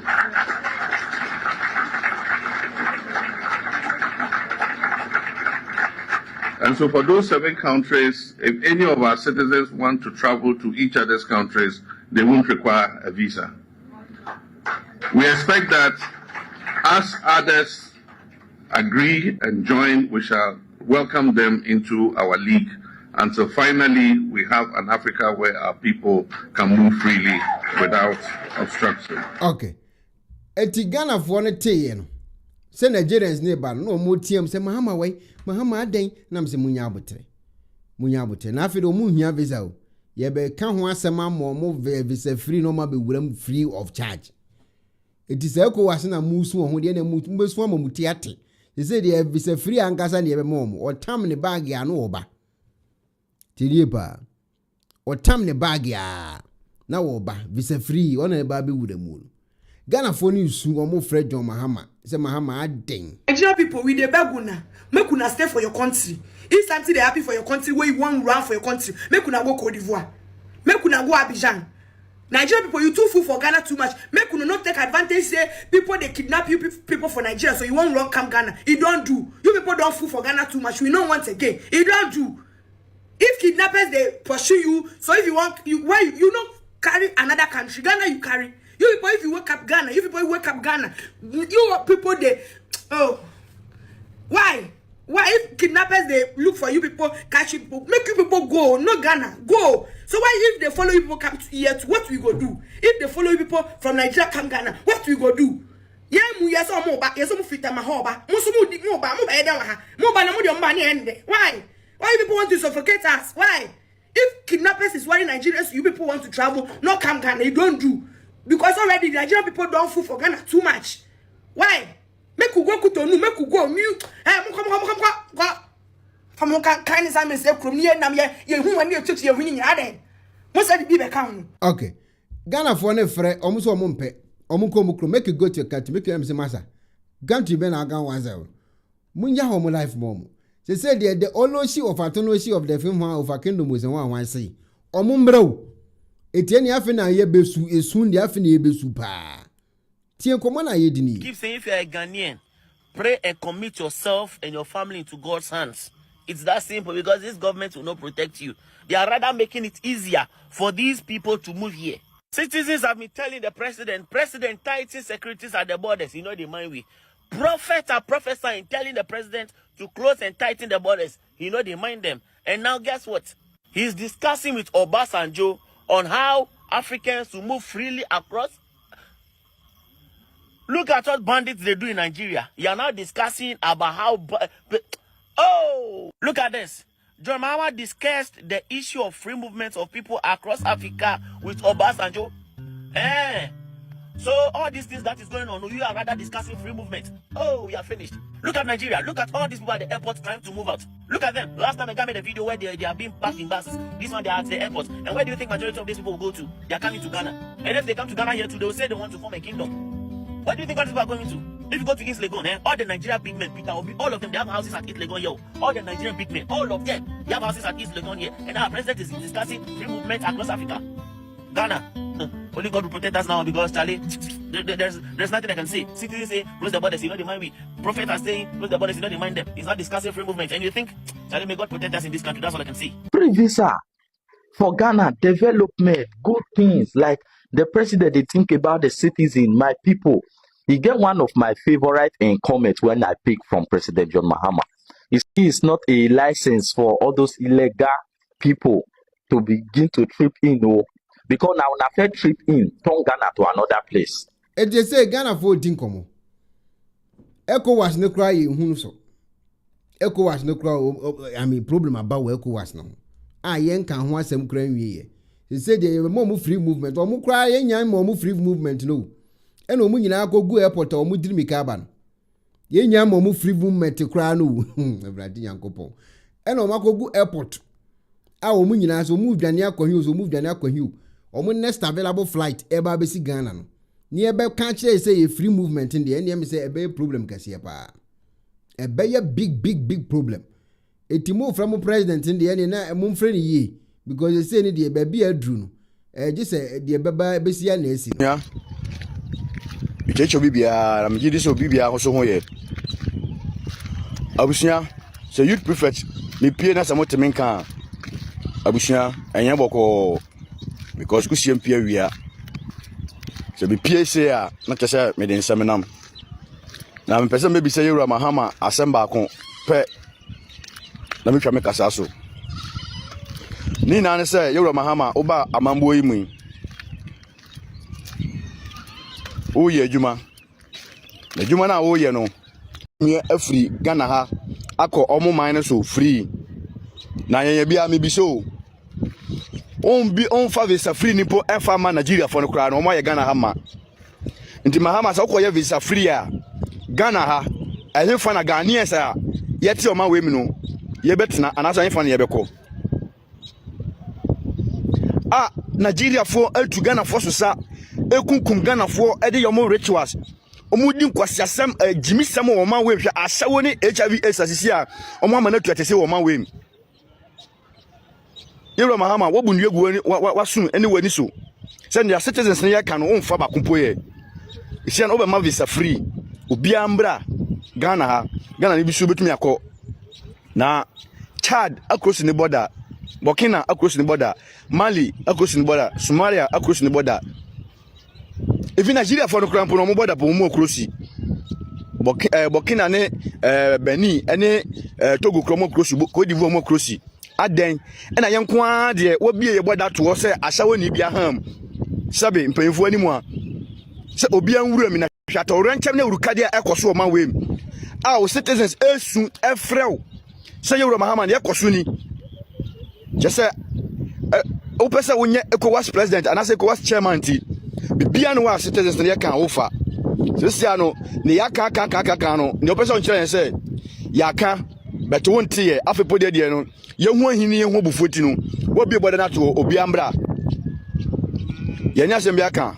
Yo Mahama. Na yakika funu no. Yakika madam pan. Na atwen wu a ne be hu na hantan ewiase wo ya wadwene say baby a wo ti sesi a no say obi entumi enka ho a woni say na kwamba bi wo baba betena fie Baba betre fi hwe yewura kofo se anamon a wutu se siasa na yewura kofo tu ya nke se yewura kofo otiwe anka se sia no oni aba mu bie o ndika dan na beto no se ye na se ye dibire mamo a eya mo ye bibia mo ndwene ho na mo ni nda on free se oman no ye fa nche mo adwuma na de ma mo se mo mla meye nti adwuma na mo ye na onan yewura mahama ya wa no koja tabla kakacha se Ghana for mo Nigeria 500,000 a citizen of Nigeria also say Ghanaians from Nigeria a few Ghanaians few okay pona dama 10,000 po no mundru no 10,000 po mechanic say 5,000 po mundru 5,000 oh Nigeria also 500,000 ndi se no koja tabla kwa yanje wundi ana yanje Nigeria citizens ndi na yoro mahama atumi ekoma visa free se obia betumi abagana 7 countries no Nigeria ni emwa na fa adwen na obia ntumi mbra Ghana na sana Ghana fo so betumi akohoe na dada na yete no yese ye pekwan akọ aleta mamu anan a chese mo de yeka bibia mumfa bibia no yeka amfa yedi mu atem de a mo te se yedi mu atem but yeka yan sasa mo de a monte si yedi mu atem ne ye trete mu a mo bati sisi a but ye trete mu endi mu atem ye kan yan sasa mu a mumfa ya twaba ma mo se mo mayo man ye yo ya twaba ma mo se mo mayo oman no mo mayo basa basa sanya wonni ye ne dia wo ye hina ma me amegina me hunu se yewro mahama wonye Ghana ni wo ye Nigeria ni pure saka wonye Nigeria ni a adan ye ka Nigeria fo asem na still Nigeria fo na woni woto nkwanta woni echinyama na so woni wo eka bom o man panyina unkofo esu unkofo twaba mo na o musu se aletafo edi wonya no de o man panyi ba kupe ya so wonya aletafo e na mo aka bom a mo didi kru abakum na yende yen ka hwe o ya kaka ma wo se ya xenophobians ya ni problem na ndia wo ye no echina bi se bibisi ana se asem bi sole a ma mebre mo bia o ma mebre mo bia ya kasa ya bre yewra mahama ya kasa bre why na ndia mo ye ne mo nkoso na mo ye na acheche bia wo na fe anoma bia no wawu osoro ani takaka soro de ya ba betofom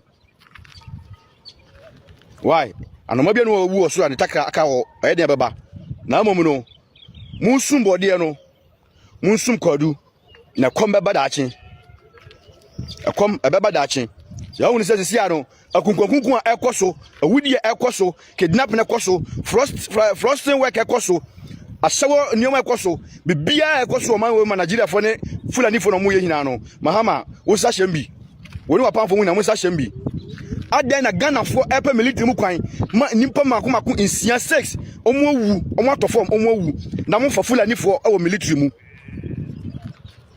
Ghana for do say no mo Nigeria omo wo Nigeria army Ghana for do say na mo wo Nigeria army e wo Nigeria omampan ya kasa tie na wutiri no so no woda wodwene yansa wom yedi mu atamu amonte mote but ya kan asasam dia monte fulani fo na mode wo ewura system ne mu no mo hu ne say echina bi ebe nwan aba betia mo nkasa ya nya asem bi aka tesi na mo pesa mo kan yansa gu yachi nti ne mo pesa mo ya na mo ye me ye ne bibia kan yan kasa tintin bi o na ada ponche ne be wu no ne ye be hu ne tintin Ghana fo amutie me won saka video na fatage president fatage okoje tabla kwa interior minister and communication minister sandia omura president oye no omamba no anasa citizens no ye bonjo so na yempe na dia mo ye no mo ahwe ne ye ya dachi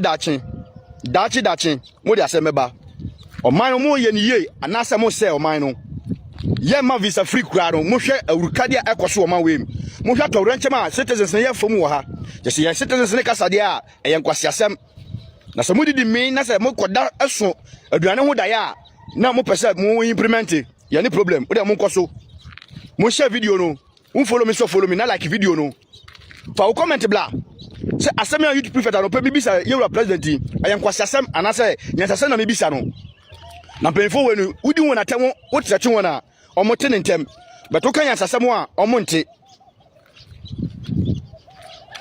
na ye hina ye wa ha anya bakofo na nane abrewa eda ne beduru eda ne duru a ni ebe hunu Ghana youth obi ansori waka obi ansori from Russia nsam na yentu na mo ni nje omani si wo. We are fighting for our mother Ghana. We are fighting for our soil. We are going to fight for our nation. Yan say ema pani bia benka bibia che nti mo like video no mo share na mo repost na mo comment youth prophet dey o kan no penya.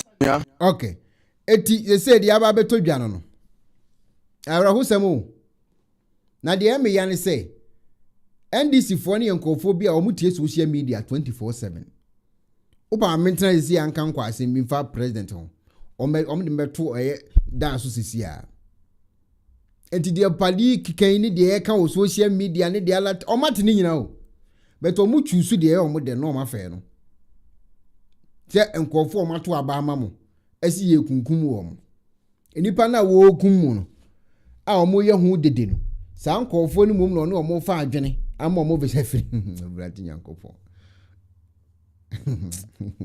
hey Ghana December de me mamudie wai mo amoko December yi ye mamudie moko amhwem hu ye wate because de ade na ye no wawa mbo ho ban a ajagweja bese bo ho ban na kwase bia nkum wawa mbo ho ban enye spiritual view masa mo ani na ho ne nkofo na omo ba be wurawura mu ze kwala omo nyanya visa free po no omo ban se de ya pin o matiko no no benya visa free ho ne de na de besi ya ne besi me de besi ya obetimi de wadwen kire egu comment section afensu yanko Wesley girls yanko de yakoso Wesley girls so ene eye nkremofo ne de asi ani kakra na won say Wesley no eye John Wesley ene de on de Methodist by eti Wesley no abeye Christopher Christopher Suku sala meka no na sa case we esi anase started 2020 mu ho baby e ba down ho no ene started ye ni nyina ne se nkremofo no ese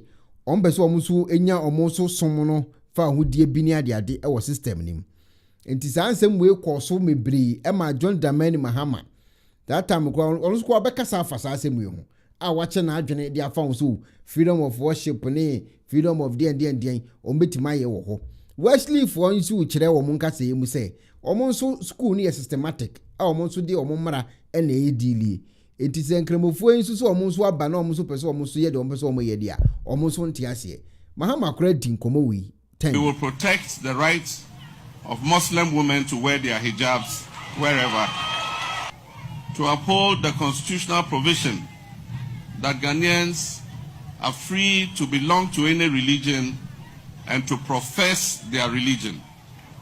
Professing our religion includes how we dress. And so in that vein, we will protect the rights of Muslim women to wear their hijab. We will protect. Okay. Eti sa enkomo we beto abontin. Emma John Mahama edi hu nkomo. If you see a swear no kura no say edi hu nkomo. Of the trans-Saharan trade, the two major world religions and our African traditional religion have coexisted peacefully in this land. Our constitution in Article 21, Clause 1, guarantees the freedom of religion and the freedom to express one's religious beliefs. And that is why recent complaints about religious discrimination coming from Muslim groups in the Western region and the Christian Council of Ghana are worrying. It is wrong under our constitution for Muslim students to be compelled to attend church services or for Christian students to be compelled to attend Muslim congregational prayers. It is also wrong to prevent Muslim women from wearing their veils, known as hijab, or for Christian nuns from wearing their habits to work or to school. Heads of institutions must note this for strict compliance. Appropriate sanctions will be taken against any head of institution who acts contrary to the constitutional provisions of our country. Okay. It is as same way so ko DM's parliament wa. Ama na danko Akufo-Addo enso be di the same common na religion nsem no se meka to say religion no ya de bi a serious issue. O kan wan kan ya. Nipa na wono no tie no. Ba bi ye ne de no. E ho no de be active. Na do kura so di the same nkomo ya beto ya akofa asema bai. Odi hu nkomo. That in the specific case of the incident at one of our greatest schools, Wesley Girls High School, which has given rise to the recent discourse on religion, the authorities, that is the Ministry of Education under its new minister, the Honorable Dr. Yao Educhu, Member of Parliament for Busumche, the leaders of the Christian and Muslim communities, and the leadership of the school are engaged in solemn discussions about the way forward. And I'm very hopeful that a satisfactory solution will be found for one and all.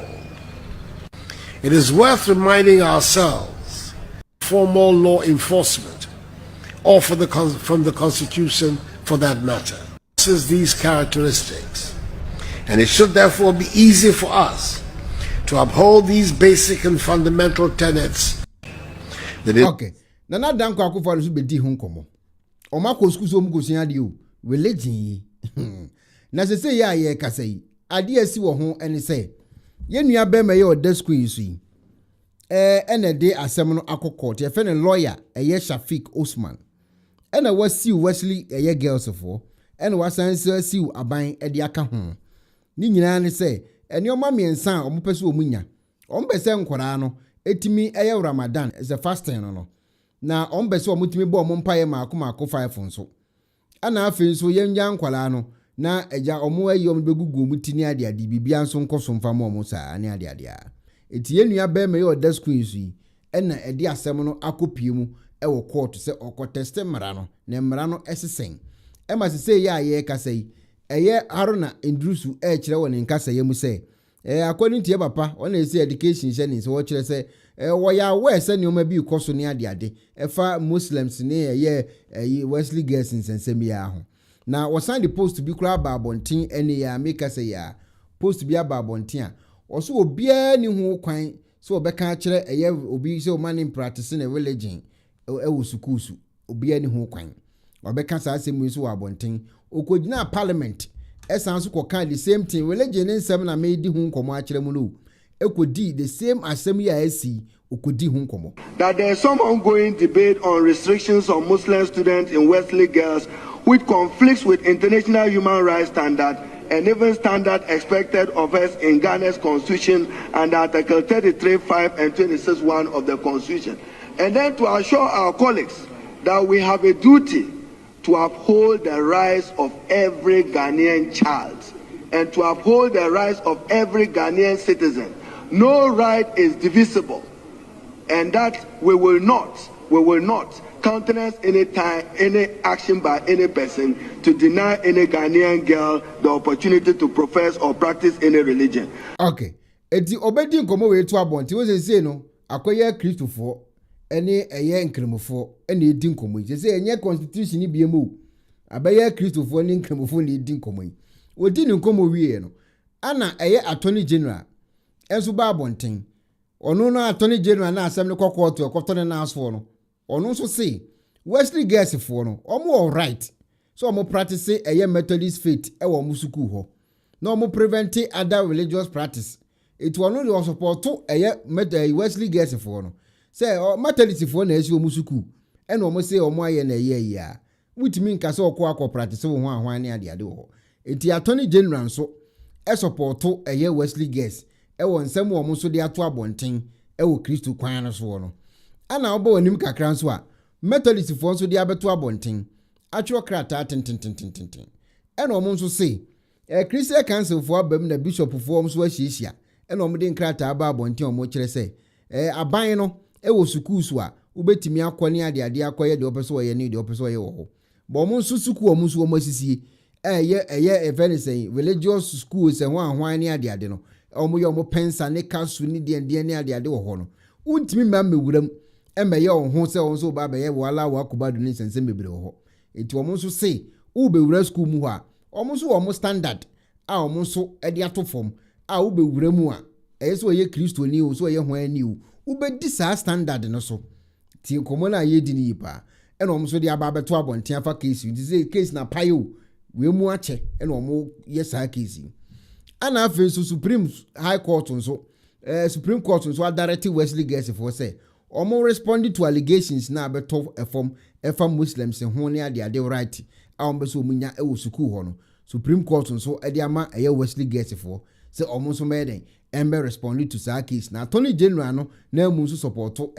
Wesley Gates for asemu ana afi so brai odaso yi enso kire se enklemofo wo suku ho nso ye mo ho kwan mo mfa ko ran kranko ana afi so ye mo nya fasting ono so de abeto abonten ono so kire na adwene ewo sa case ya eda epono so yi ana afi so asemu ye be yire ogana ho ana afi so ye papa ono so daso yi ono so de abeto abonten se Wesley Gates for no omo right so omo banne nkremosom no empaibo ewo musuku ho ono so de abeto e Christopher eni nkremofo no ena edi nkomoi na sa case we na nye ne start team say 2020 mu ho ba bi de bi wura 2021 ho kono ewo ho ana apija aye no ho bola soja na asanso aye den adwo akofo ma eye all student bi okọ school ho e kire na adwene time na okọ school ho or pray. The issue these girls are facing goes way beyond just the fasting, and I'm just surprised that all that is being talked about is the fasting. They are not being allowed to pray. They are not being allowed to even talk to each other as Muslims. And so the whole concentration on the fasting kind of baffles me. Wesley Girls has never recognized the Muslim students. There's no Muslim association in the school, and there's rumors going around that there's an old girls association. There's nothing like that. We do not belong to any association. It's this issue that arose that made us, the old students, come together. We reached out to each other to try and see what we could do for the school. As far as I'm concerned, Wesley Girls has never said that students could not ask. Okay. Eti we your old student. A oni e kremoni oku obi. E no so akire na adwene e wo ho no. Ti nkomoni o. Ana omo manso wo suku ho.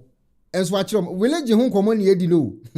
She's also doing the fasting. Even when she was in primary and the GHS, she was doing the fasting, and then the same time attend school. So when she came here and she's not been allowed to take the to do the fasting, then she was worried.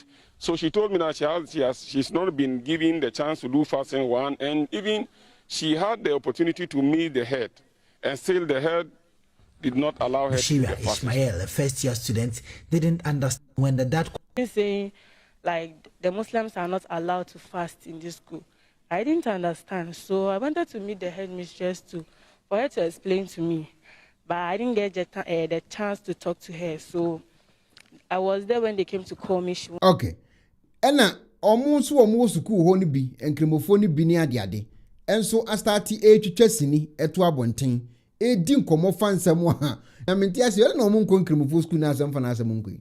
Okay, so say a public school so there Ghana ni bi atimi ko bi asem we ba yiro. Wesley Girls, yeah, I can. Oh, Wesley Girls, why, if I may ask?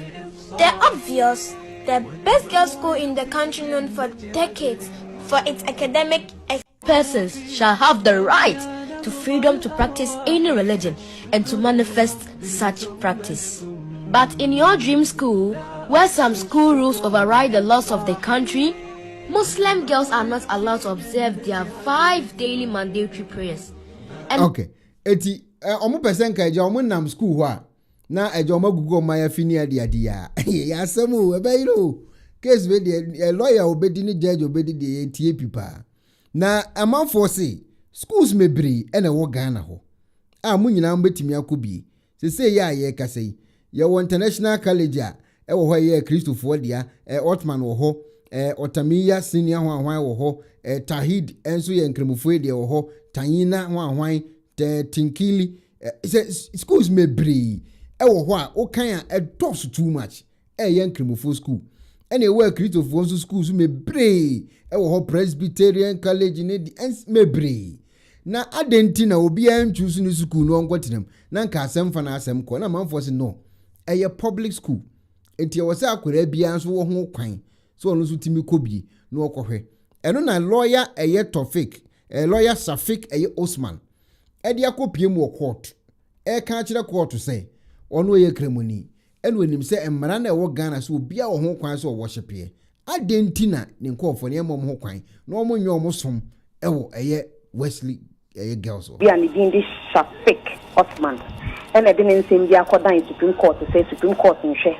na onka asem no na asem odi akodan Supreme Court ne say eye Wesley Girls Senior High School ayi na yenim say omo Cape Coast Methodist School or say ni ebi omo da na di ewo school mu ho no school mpanyinfo no etietia yenuanom nkramufo omo fa ahodie so omo ne nkato de ato court ni mu kira Wesley Girls Senior High School omo hye nkwala na omo ye nkramufo no first chinchina omo nkwa asori na chese omo nkwa Methodist asori na omo nye ni Christopher ye libi eno da nchen a nkwala ta omo ye nkramufo ewo Wesley Girls School mu ho no ye nja omo emma omo kramusum no omo nkoso a ensum enti eba ne se fasting ana se omo de nyoma egugu omo si na ade a school nim mpanyimfo emma omo ho kwan emma omo nye saa nyoma no enu nti wa se Supreme Court ni se Supreme Court ni si dina ye se saa ni ye ya Wesley Girls School mpanyimfo no eda na di no etia eye Ghana mra article 12:1 so ai no kasetia nipa fa ahodie so eno da nchen a omo nhye se ni ye na Wesley Girls School dan de di tia article 17:1 and 2 ai no kire se ye nyina ye pe ewo mra nim na Supreme Court call assistant abijafo enson enetna ase dipa awodi abijafo nim Justice Gabriel Scott for among and di abijafo nim Oma ore ya twa nwa court na Wesley Girls School pe wasan atwen Attorney General any Ghana Education Service aka ho na ma court ne fra asem no Wesley Girls School no obi ama mbesi o manemu omo lawyer ni ho obi anso amma na mo Attorney General no owo court dem ho Attorney General na be di Dr. Justice Chemsai ona no owo court dem ho e na afi nso owura na odi asem aba be dan court no so ni lawyer ni no wa asem owo court dem ho ena yehwe ya ne se owura ye friend Oliver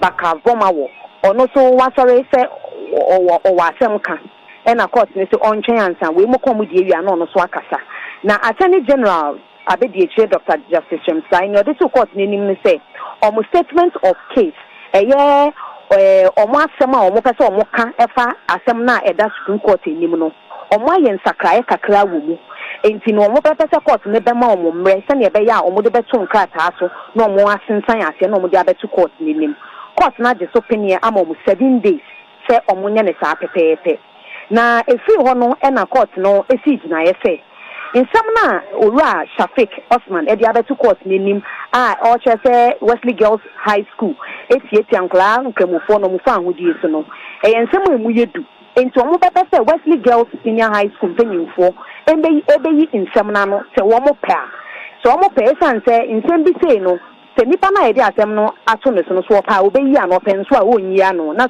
court ni si mi na ye na mo court ne sei omo de omo pese Wesley Girls ebeyi ano omo ni omo waka fa ho no omo so omo de beba betuja enti omo ama omo 14 days so omo fa sansem no embetuja na omo wieye no e na omo tie Oliver Bakavoma wa ono onka asem no ho no omo tie na asem meka Oliver Bakavoma wa ona Democracy Hub odo omo ano na asem o kan ni so on de oye court na danfo na owo nsem bi a obepese ode beboa Supreme Court judge for no omo de aka asem na ye de abeto omo nim no court na je so penie se omo be ma na ye na emum omo asem ne form ho no omo nke komunio nyina mo ano na ye hu be de asem die ne ebe hyehye ansa na ne ono so woka fa ho no ana asem waye bi opese ode boa court no ono so e de abetudwa court ni wie we nyina na court ne say we tu asem na sheda indefinitely inti samre court ni share say enne ana say china ana echinechi ena sa asem na eda Supreme Court ni minimum obesi hu ginaye na ye ben court de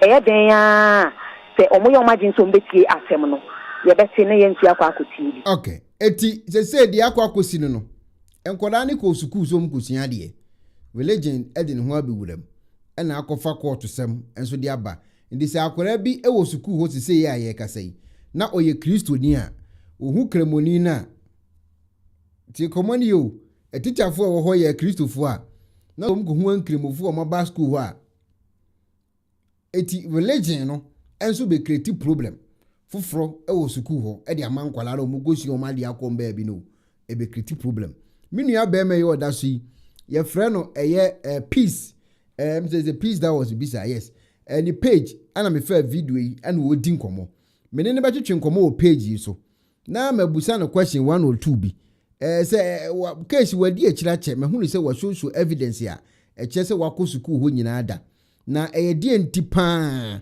ana ama ne buafu a saa nsem we nyina ekoso. Cannot even talk because of what? Political issue. Why? To determine who should worship what. Your boss, President John Dramani Mahama, he made a proclamation. He said it emphatically. He quoted the Constitution. Okay.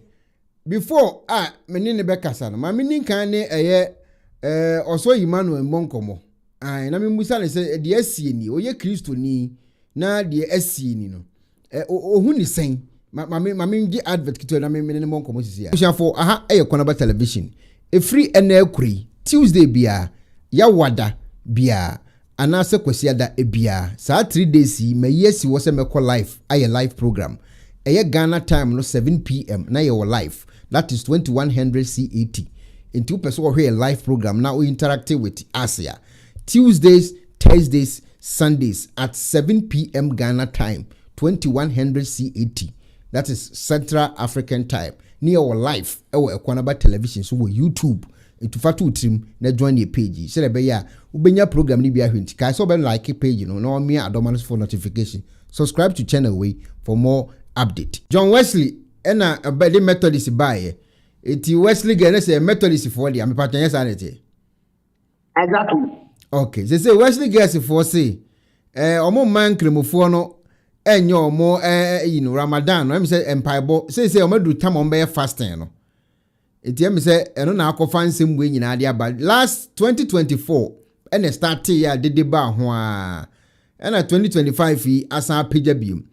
Na ade na mumma enkremofo no okay so the only Methodist ni na so be kasa as Christian and as mentia me hunu na your friend say Christosum ade ba ko din keke na de so different o edi na mumma enkremofo no kwan na omo so practice ewo school Ekuonaba wanhwa na obese program yo. Ale na message program. Some of them may be some questions. Me say me tia say. Ale na mumma enkremofo no. Practice or practicing ewo school adintia. Okay. Abatoti. Miti. Ghana how yeah practice plurality friends a pluralistic society. And what should I say? And we and our minor the son and the etiha. Okay. And when they harmony there, but harmony not just a dear back on the day, but we are different. Nothing now the car up now yet and choir there and our sound a twice mukama. Okay. Ha. And that's what America. Ghana, your society, no.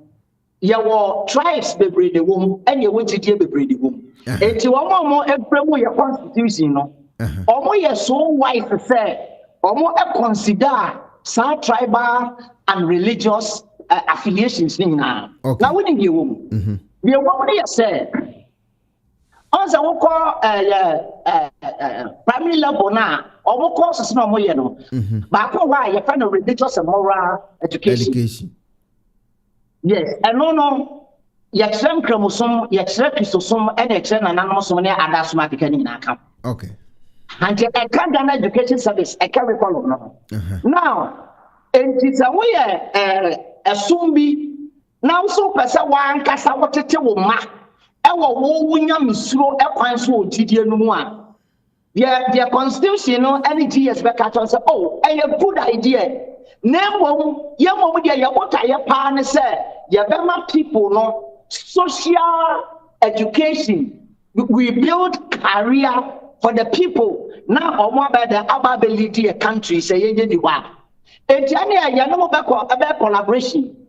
We need a person or mind person or PI standard that you mean. And on the curriculum now, GSA, I provide them. Nemo, also the Christosum back one.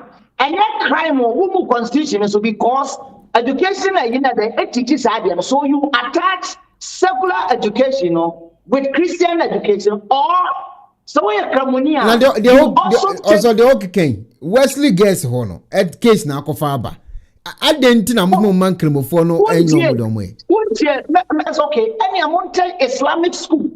Now for secular education there and come even to a point to say makaranta grano abina jiatu so much and you know the point. And to the point in here say, okay, any Christopher and teach more schools. Our communities, no. Name say will be a vessel basa school Libya. A Christopher no moon and Ankram for the moon to mean sin or master school. Name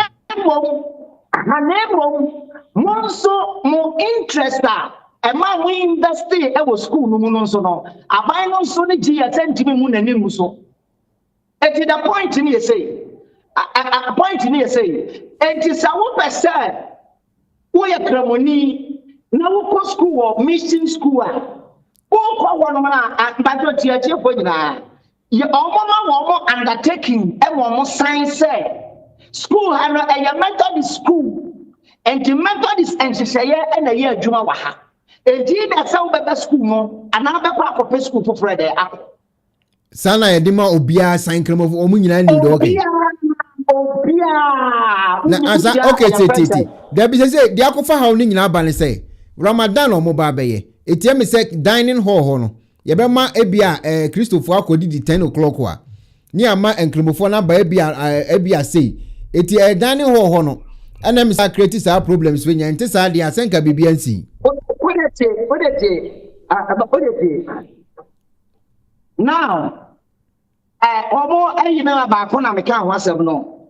Okay, it's almost sign undertaking. Almost undertaking. Undertaking, I didn't room say a tear, I didn't room, undertaking, didn't room, say Omanyade. Undertaking the woman says, I won't have my Methodist mission school, and the Methodist pastors, Methodist ministers, and about every minister, Muslims and Maho. And the minister, if you your worship system, you know, I have to need a piano. And a Christian, and I know the move Ghana, maybe I should say, or be raising Christians or Ghana, and now we be raising Muslims or Ghana. A move maybe I so. To the minister, not some kind of for NTS minister, no one cassette, GS Mbane. And form by one more practices every Ghana education service more. Or say, some particular Methodist mission school, or the see, yes, school, your property. And now buying the sea. I buy no, and that's so much at family school. No, by now buying the property, now buying the sea. It's me, boy, Sam Kurano, Edru Ramadani, na enkremofo be 10. Ekwetna be bi no me ya lawa akubado kwa. Na wa bra omu preachers mba ho a, say nya bone ana. Yes, na kana simple sana. Asana kana simple sao. The coalition for Muslim or whatever. One more drafted document the command school ni say. Omo person school ni board no kremoni eba board no so bi.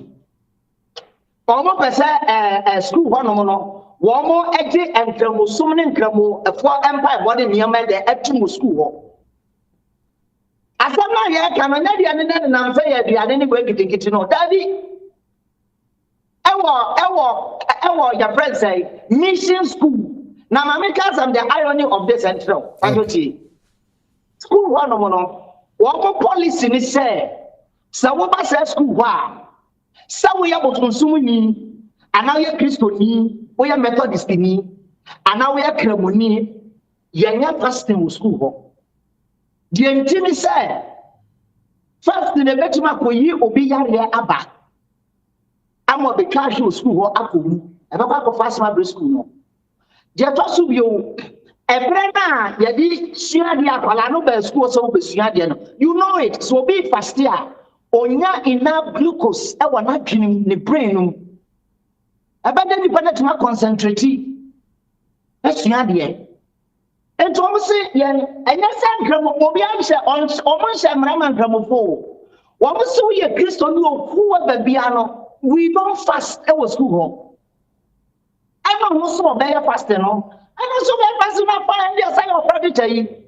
But when the pastor no or sa e di ade na yen into no e be detected to school no say omon prepare special time and meal.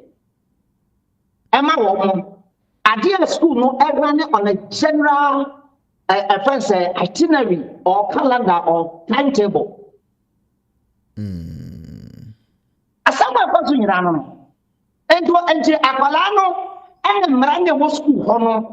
Na your friends and the bush are funny cramufo. A senachi, a piano, stay where they want a pian, and school no authorities no. Now, my make us a bit wrong. Baby, I'm away. You are Islamic school day. I'm reporting her. Tia might near you, boy, yeah. Tia, Median, my benzo.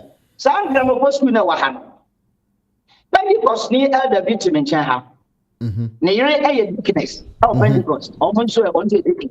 Never for Islam is hard to read. Oh, school was a Kim. Abofrano, Sofobano, Ebo, or my the president, El Gumaya, every animal was said, or no more getting at the week of Cotada. Yes, we are Christian now call a Islamic school. I only would have my Fuboku. A typical example, I'm Yamano. The apostle be on Batochi, also religious freedom and all those things. Share Islamic friends, T.I. Ahmediana Okona. Who school no entrance, no. Adia, who are waiting my retino, ye visibly a yatrabo hono. And say Allah, and they will not put for no back. Nandi for a back on one Muhammad and then Yatrabo Canano. I don't know Monka say a Christopher, or that is proper. I don't know Monka say a Christopher so they ever had.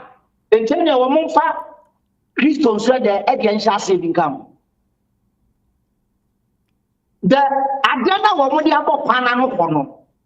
It's an intimidation and a public expression and definition of fame and the practice that they are working. When you say, Tia Amadia, not the Baba, from Bible College, when you now or pretty. As a Christopher, one hour war, I just say, we know Mushia outside the campus. No one ever be a woman of Mushia, sorry. What was some of yet and gramophone or more, they want to protect and preserve passionately their territory. What is this? They don't want anybody to come here, come there. But they want to invade and trample upon another person's territory.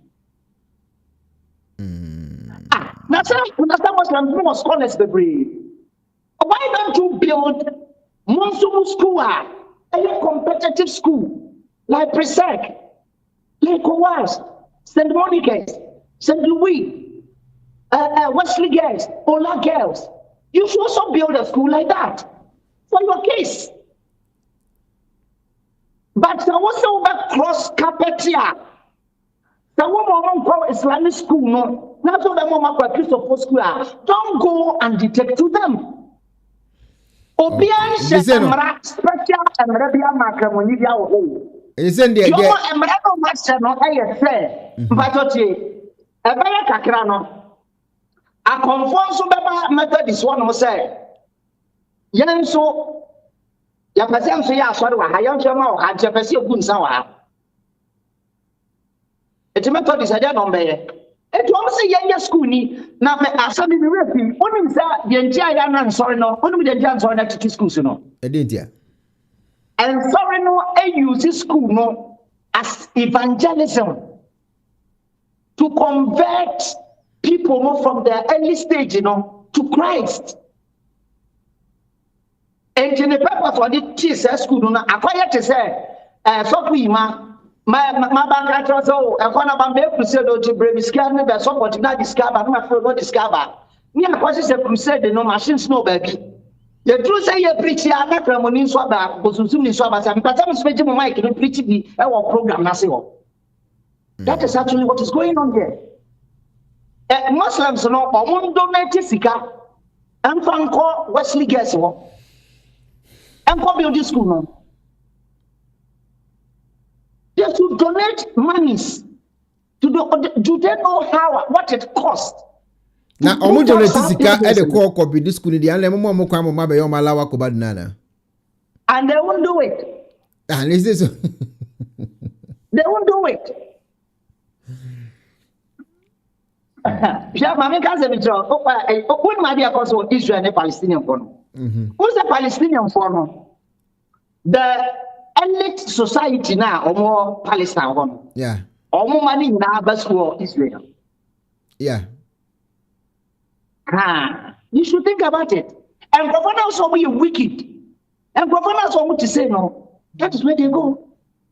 Muslim the friend say, what is it? States don't want we are seeing now more states before in a go university.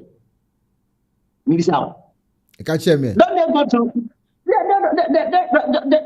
they go to Europe and America? That is where they go. Is it so? Point in your say. Is it no? Wesley Girls SHS. And the SC were holding yina, ye say, and Cremofono per se, almost so ebay almost so dear, now almost so enya access to a year board number that should be, and untina mark of a win in Abano. Nina, I can't want demands no. Nina, Mamma does it so. Obey to me, I call Macaranta. I got catch the Imam was a shake no one, say. Mr. Christo into Mona Communion service. Monsi Rosary and Amumasua, bet my best out Macaranta. Now, when they say a school, a public school, I have bind the one. I never got Macaranta for a public school. Then I have bind it. So, also, count your school fees be and you bind it. I said, okay. Okay, Macaranta out your school fees. Ghana GS are incorporating into Ghana Education Service, a public school. Because a government school na public school dia send you obi or tip or your aban so ni pane dia ti nipa bia ti me ko school ni bi ba mu dia say okay matemase mu dia say obi beti ma baba je say mo practice ne dia onti me practice ale foforo ho me da ba o de tie Ekuonaba sorry ewiase mu ha wakọ ba bia Elipeku ewoko anase ni efri nipa be enum eko ehia wo wa leader ni ho emre ni ho David adenga wo ba bia emra obidia build an institution and from this school na say 170 years old say but you guys omo kan ngim se banti ya omo dia build this school no be pimo e from be pimo ne woni mo lawyers are school are producing in this country. So lawyers so na me ka some ya na man for obuntin ma bia se o. Hwe say teenagers na omo wo sa SHS no. Me some access to Ghana Education Service home. E ka ye de mra ebe yiri wo mo den. What ma di kontia? Elidia. Because I have na yen koketi adebidia to omo say on the one be omo efie ba no adebi obem say be papa de ma ne mama ne brother penny that kind of thing. They don't understand so we wa wo tertiary na wa ba ko ye adwuma e wo company bi mu abekwa koto mra eti e ba bi etwa saka ya masa artist e adwuma dindindin nese Wesley guest na according to omo kire say Kremoni ntimi mfa Quran emba ho ena ono so ntimi so enye Ramadan sanete na bi obi an kan sa o obi an kan sa o when ya kan Haj Said Hamid or say Kremofo ntimi mfa eye Quran enko suku ho ena omo so omo ntimi enye Ramadan san wo kan okay na pa choti o da ma me kan sam so since I'm no Quran meant to download it through phones one. Wait me download it. So what is the point here? What is the point here? Ujidi pass Ekuonaba. So be a disagree idea, it has all tiasi. Ekuonaba would you say? So be a Wesley guess why. You obi ba kwa kujina kwa catch na say Quran eye musuo eye ubu ridi abagu eye no me enti sai book ni nya wa ha. Do you believe this? Quran eye book eye obi abetima to bia da kenkan and then obi ba ban yo but the almost ready say they don't want public competition between Methodist Church and other. Now, some Methodist as my I can say no. We are women here, won't even call friends say Wesley gets one for some groceries. And for years, I marry some more. It's a man and Yamra against every other religions in Kwao. Won't you mean we as DNA, won't you mean for and for Sabbath is some name in this of shots, Madam Fanko. Okay, Mame, any abrantie ya oye video e wa America yi. Oye video wa America me de to so na hu nipa kora me be twa no so interview am do mu mienu nyina abeto so. Because on the case na nimu pa e ba yi won e di akire e ko ba yi won e di akire. Peace and I'm not to see peace na me not to see. Me ne ba betwetwe nkomo all the way from America. Me ni peace na be betwetwe nkomo sisi yi. Me wi a na ma connect on no osofo no. Na me de omu mienu nyina agina so. Na ma bu se o mo say edi ebiem na asi but for now no ma many peace any kind so metie Christopher on the side tie komoni o say be balance ninti no be balance ninti metie Christopher on the side ma me tie peace in side na me musa say ono so ye kremoni adenti na sa case we ekoso ewo eye Wesley ko no so ti me ne osofo bi din komo no o kire say obi anka say ma kremoni mba Wesley guess ho enti na asema ye confuse kakra e dey pen na si e dey asemwa.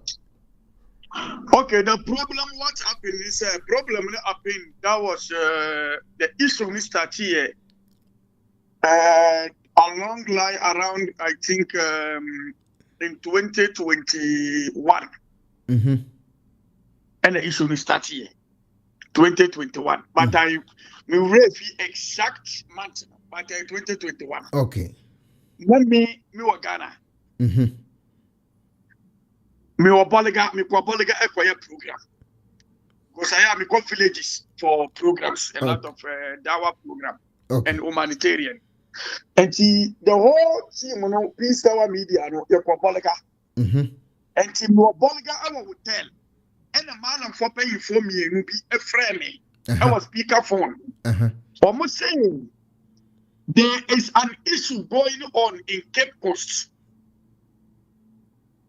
Wesley gets school. You see, your Mayan Polano, woman Bompaye. They're stopping them from praying Salat, 5 daily prayers. Number 2, they don't allow them to fast during Ramadan.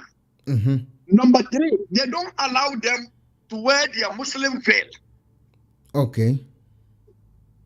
This is the 3 things at that time. In 2021. So omo kwan omo mpaye 5 times no. 5 times. And omo nye ye very say Ramadan fasting. Ramadan. Allow them. And omo fa ayingo muti. Mayafino. Okay, mama mbusa ayi quick wa. Okay. Amedia Secondary School. A Christopher ko ho na se omo so omo mfa ayingo muti a omo pene so ana. Omo pene so all the Islamic schools, go to all the Islamic schools. Enye by force obi anfa the immunity. As far as you are not a Muslim. But some of the Christians are not Muslim no. And you are fair. Say, because majority of the schools now are Islamic now. Majority of them are Muslim. And even the Muslims and any Christian because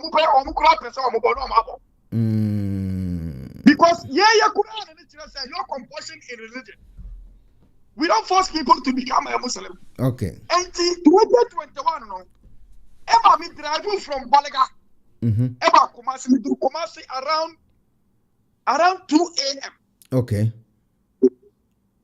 Me driver a Christian. when you're Muslim, I have 2 drivers with Peace Hour Media. One is a pastor.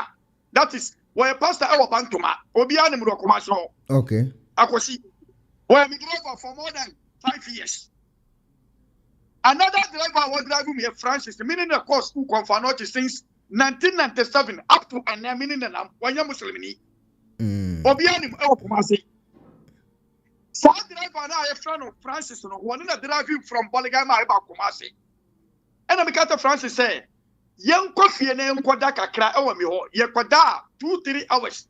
Then we will drive from Kumasi back to Cape Coast. Okay. To go and look at the issue, what is going on. You drive here around 4 a.m. because I'm about 2 hours pay. So around 4 a.m. we drove from Kumasi all the way to where? Cape Coast. Cape Coast. When we went to Cape Coast, the first place we went to is Sheikh Muhammad Awal. I know where Bible preacher no. Enemy koye. Okay. Enemy ko Ghana at that time. Enemy can say, this is what is going on, but we bet my backup. Say anything no. Mama na so into me go inside the school. Okay. Imam Abbas one so program our Metro TV. I spoke to him on that day. And Mikatan said, this is what is going on again, but I am going there. If anything, I will let them know. Okay. Me, Sadiq, and Francis, and a Cobra school more. And your COVID time, at that time, and your COVID time. I have the pictures. I will send you the pictures after we finish. Okay. Me will school, because I'm a share principal, no? That is headmistress. And we go inside. I mean, and I mean, say this is some allegation going on social media. Me all what is going on social media about our words, our more. Madam, me say this is not true. It is not true that they don't allow them to pray. But the problem is say, we are young no. But that time now, we no. Classes time. And now this time, and the first thing also, because of health complications, and the feeling also, because all the children in that school, they don't wear field, and so it was a Catholic school. And but when we go school, no, inside the dormitory. Nobody feel what is the problem? But in Kuala Lumpur, say if you want to buy a cra, ever with them, now the power we say, Mamma Pompire. When we are fashion and Tisano man, Emma, Giddy. Emma, me remember say, Honorable Muntakam Barik, I want and now I hear a friend saying, what do you call it? Interior Minister, Ebe Kasaya. I have the evidence. What do you call him? The Muslim caucus of Parliament, Ebe Kasaya. The then Attorney General. Chief Imam Fiokra, Emma dialogue, and Emma Muslim fought powerful, but later on the issue was down. Everything was okay. So we have one of our sister who is also the old student of that school. She is called lawyer Samira. She now resides in America here in Philadelphia. She is a lawyer. Yeah, I've watched her video. Yeah. Lawyer Samira. Okay, if that will be the case, no, what go school, what Ghana, no, what go down Kolano. No, I know idea, Papa. Abra school for the who say, Wamu no manoma bia.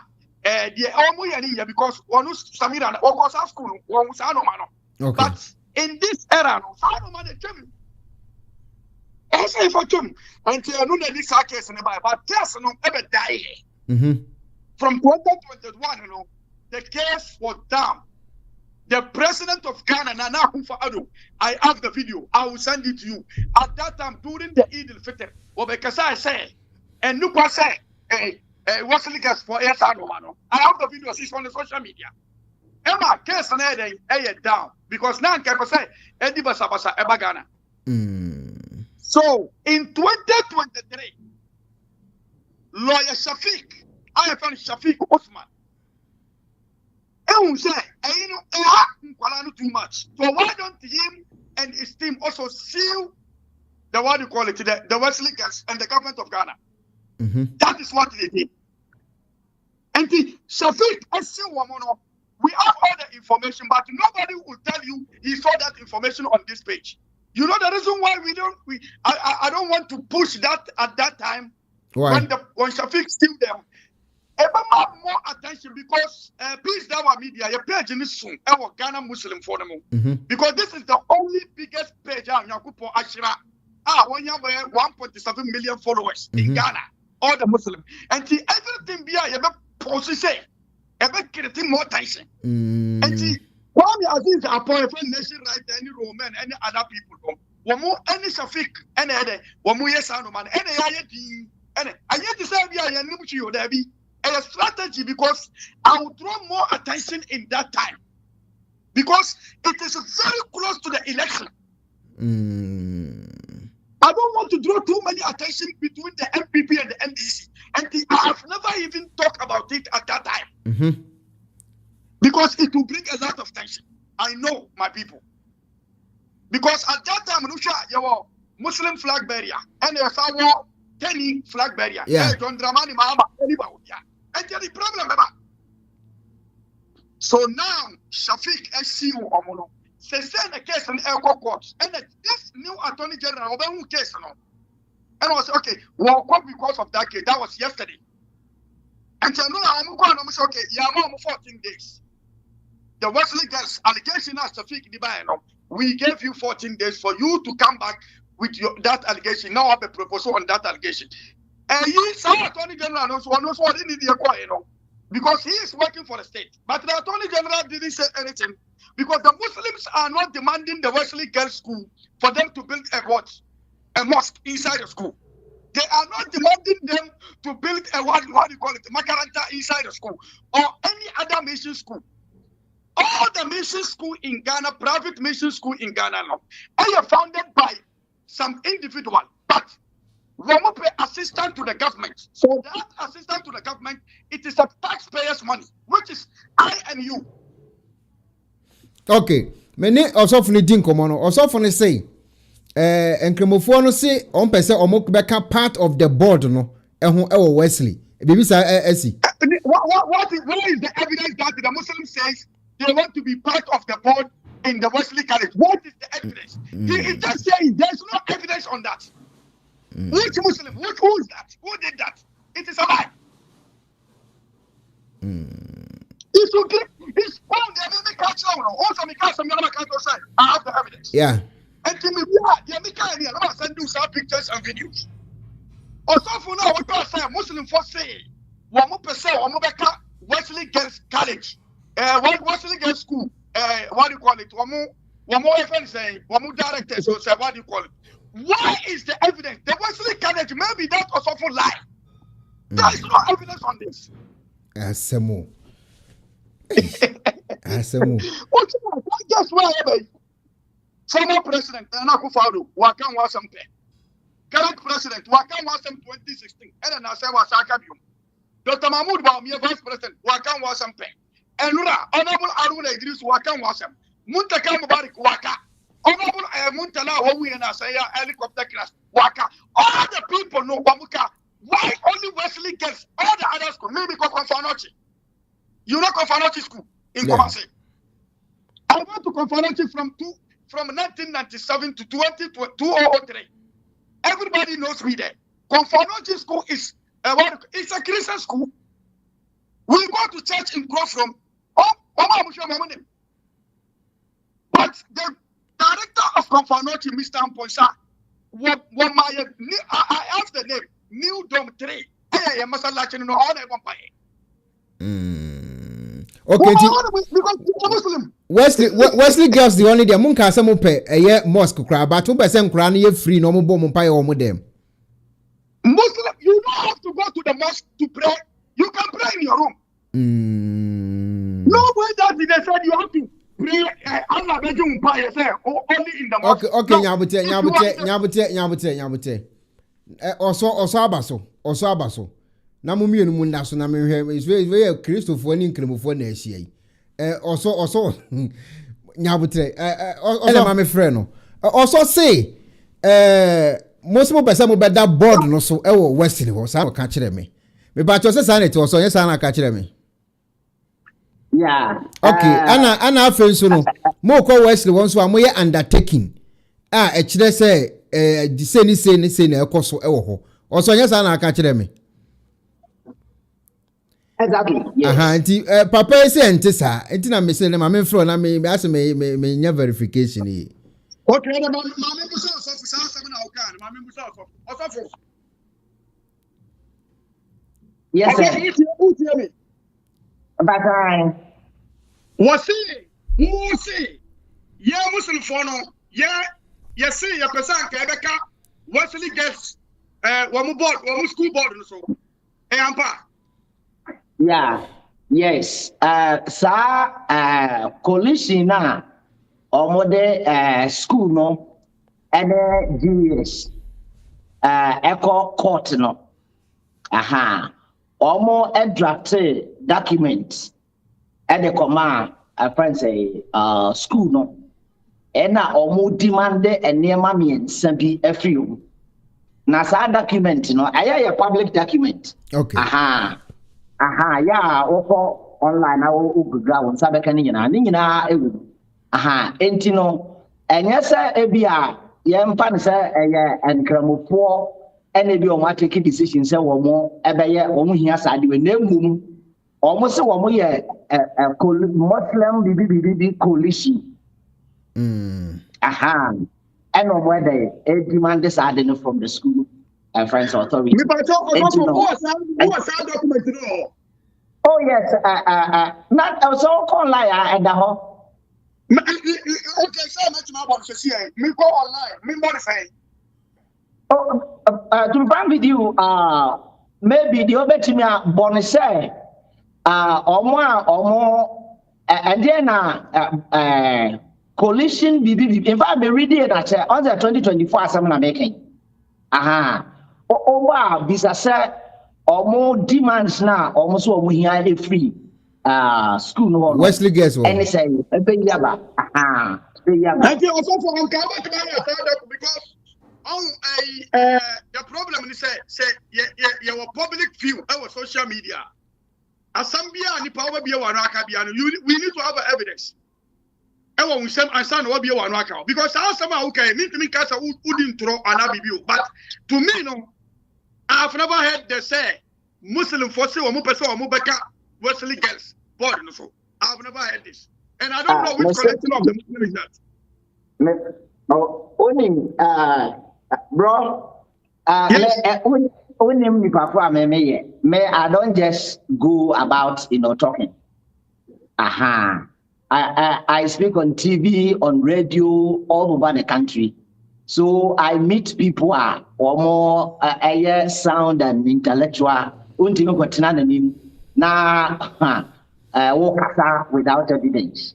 Many evidence I won't talk about it. I won't raise it.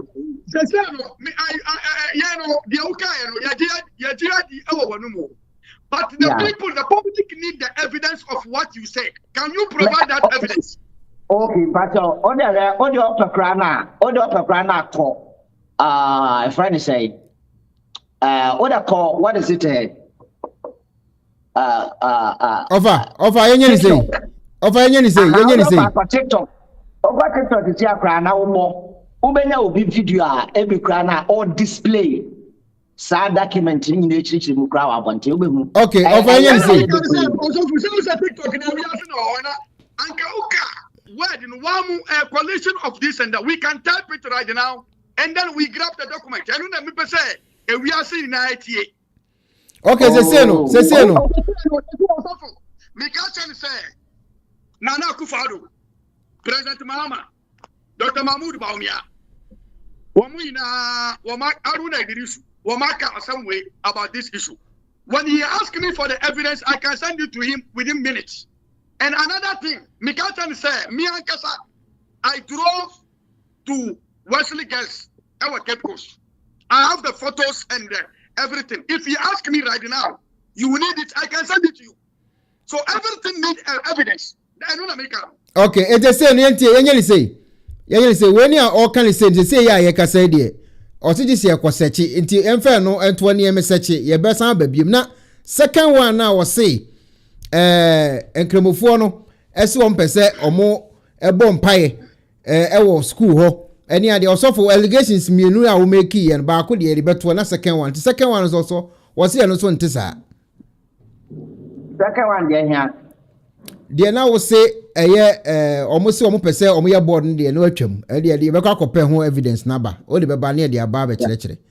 Ana second one also wo say omo pese omo bo mpae 5 times no. Eno dey obi anim sa story no. Ana Ramadan so obi anim, but undertaking na omo ba school omo undertaking no. Eno so no kro. Onim a friend say pania de ne ka say minim say ebi a wa school kwa ana ni bibia de apple school kwa. Okay. Aha, obetuma I verify from them because sorry. Oh, budget asama here can me name say ebia ye ba aba be ye this debate. Anya debate as a numa we no kan na be me clarify say ampa na say to say so say omo nya undertaking na no we say omo nya undertaking na be say me hu ho no. When me no kasa we I was watching a friend one video from one lady. Aya wa former student member I was at school. And no kasa omo a obi a wakọ sa school ni bia no. Ebeja to say who school mu a ya ma that undertaking e ma omo sign. E was me I want to be school. Okay. Now, okay, so obi a wakọ school ho da confirm say oh yes undertaking no. Oh yeah. Undertaking me but also undertaking me. Menti dia misanka bi o the question menti dia misanka bi. Undertaking so that's what undertaking no. Okay, asema wa undertaking mu ni say wa ye ba beje ewu school ha no wuji tum say aha no eye Methodist boy dey school enti some enti say ye bia na wa ha no it goes methodical. It will be a home so. Exactly. Religious worship no. That is what you should go. Yeah, my has himself. Methodist for no idea no more can cry. Methodist by no money ma cry more mrew. But so Catholic school. Over Stations of the Cross. Over see rosary. What is it? The year the kind of woman so your friend say. American so that. That ba ayi ahunu some when Ash Wednesday no. Okay, honey. Let's say Roman 4 the anymore day. Also my member before we call Roman 4 the anymore. Now na Sunday missions but OSD ya. Okay. Over Sunday mission schools mean that here. Okay. And you need not to argue about this thing. Okay, me busan say. Okay. Now the Americans are anymore. Also anymore obosu ohun. Oh yes, come on now. Also for I don't be telling my name say because I'm for 8 here on Facebook here I am say I'm for woman now I'm trying to I am telling me akara. Okay. Also for dia me pesa me busa ni say okay. Dia me pesa me busa ni say. Okay. You fan say before you go to any school bia you fan say every school bia undertaking. There is no single school ever Ghana or money undertaking rules and regulation. Every school has that. But maybe so the undertaking in you find say unko school there can say undertaking is say unko school more ube say the rules and regulation of that undertaking can that supervise the what? The law of the country, law of the state. Ghana no so South school no constitution no South school no under Ghana. A good argument anyway. My man answer. No answer. Yes. So as I'm not welcome and no credit. Obia no betumatena baby ahye mra sa mra no ebe breaking the general constitution of the land. Constitution no supersede every decade ibia and take bia be. But only the womb. Ya wade bi ono ma your friend of ethics. A code of ethics. Yeah, when you say Ghana Bar Association, omo e was some code of ethics bia. Yeah, one more use the regulatory Ghana Bar Association. So what is Mbrana Kasanu just opposing to the Constitution of Ghana or what we so every true be license, man. We just oppose with the Constitution. Who say, and then no envo, but because of the ethics, the dignity of Sa institution now, Senyawa. Upon the quarter, the judge, certain judge, the babies out say, that document we say, winning Modier. Winning Modier. Yeah, I mentioned what they are going to say about our association. Minim said, America were a writer, but minim said about 50% be sure. So, when said, and this with me, or radio or baby or whatever, so advertise it with him. You don't do advert. Ghana Constitution, you know. And there be a Juma Ben a way our Ghana Constitution, a Ghana Constitution, which was a Sadia no ya in this say, tell me. No, because there is in this say. So no. I do question what do say. Nobody is paying in by the taxpayers' money. Now we are talking about the school, which is also getting assistance from the what? From a public fund, which is I and you.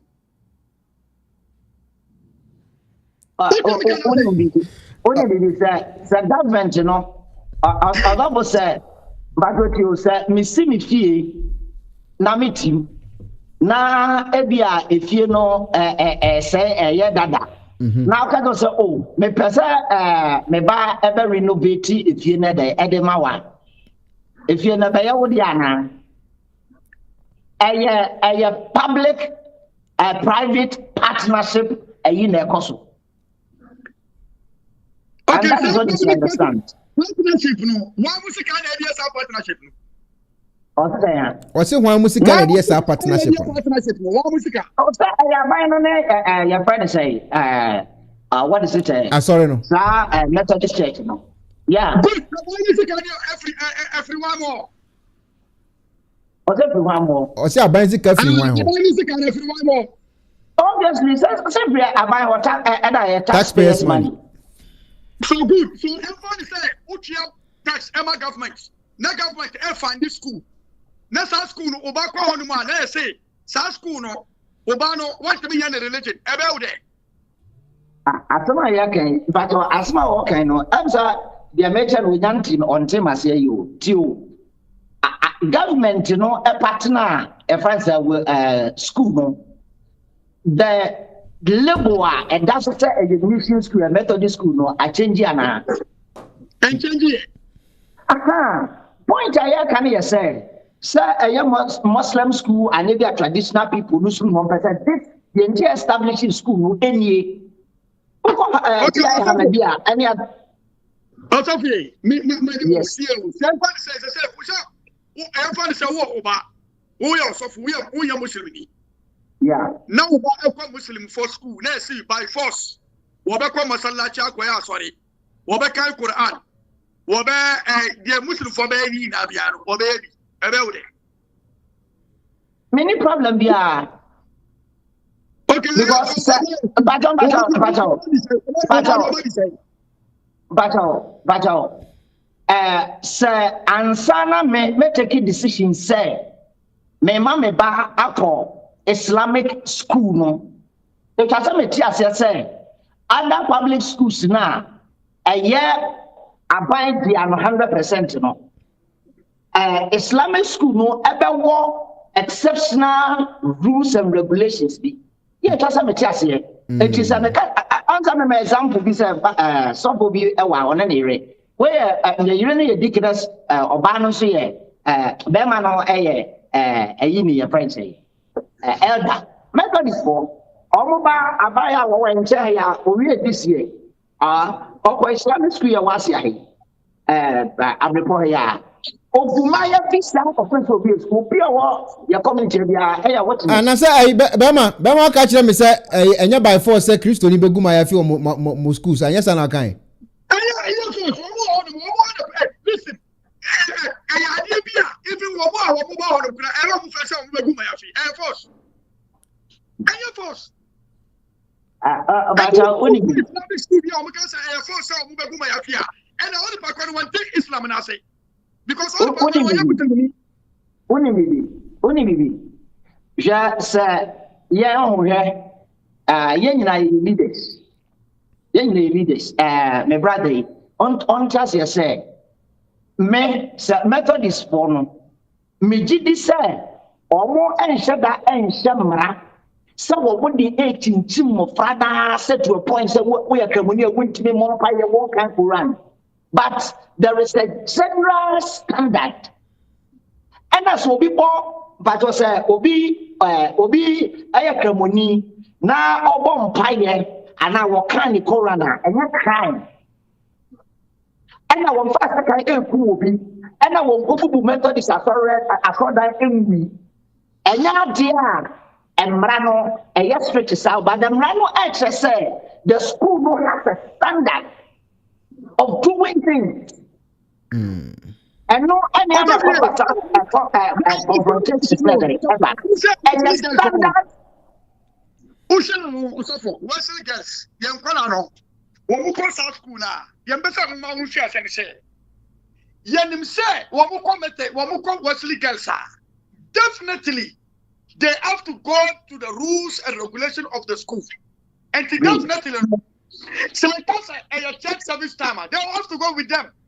Me go confanoti. Me a coach church or confanoti. My coach my communion.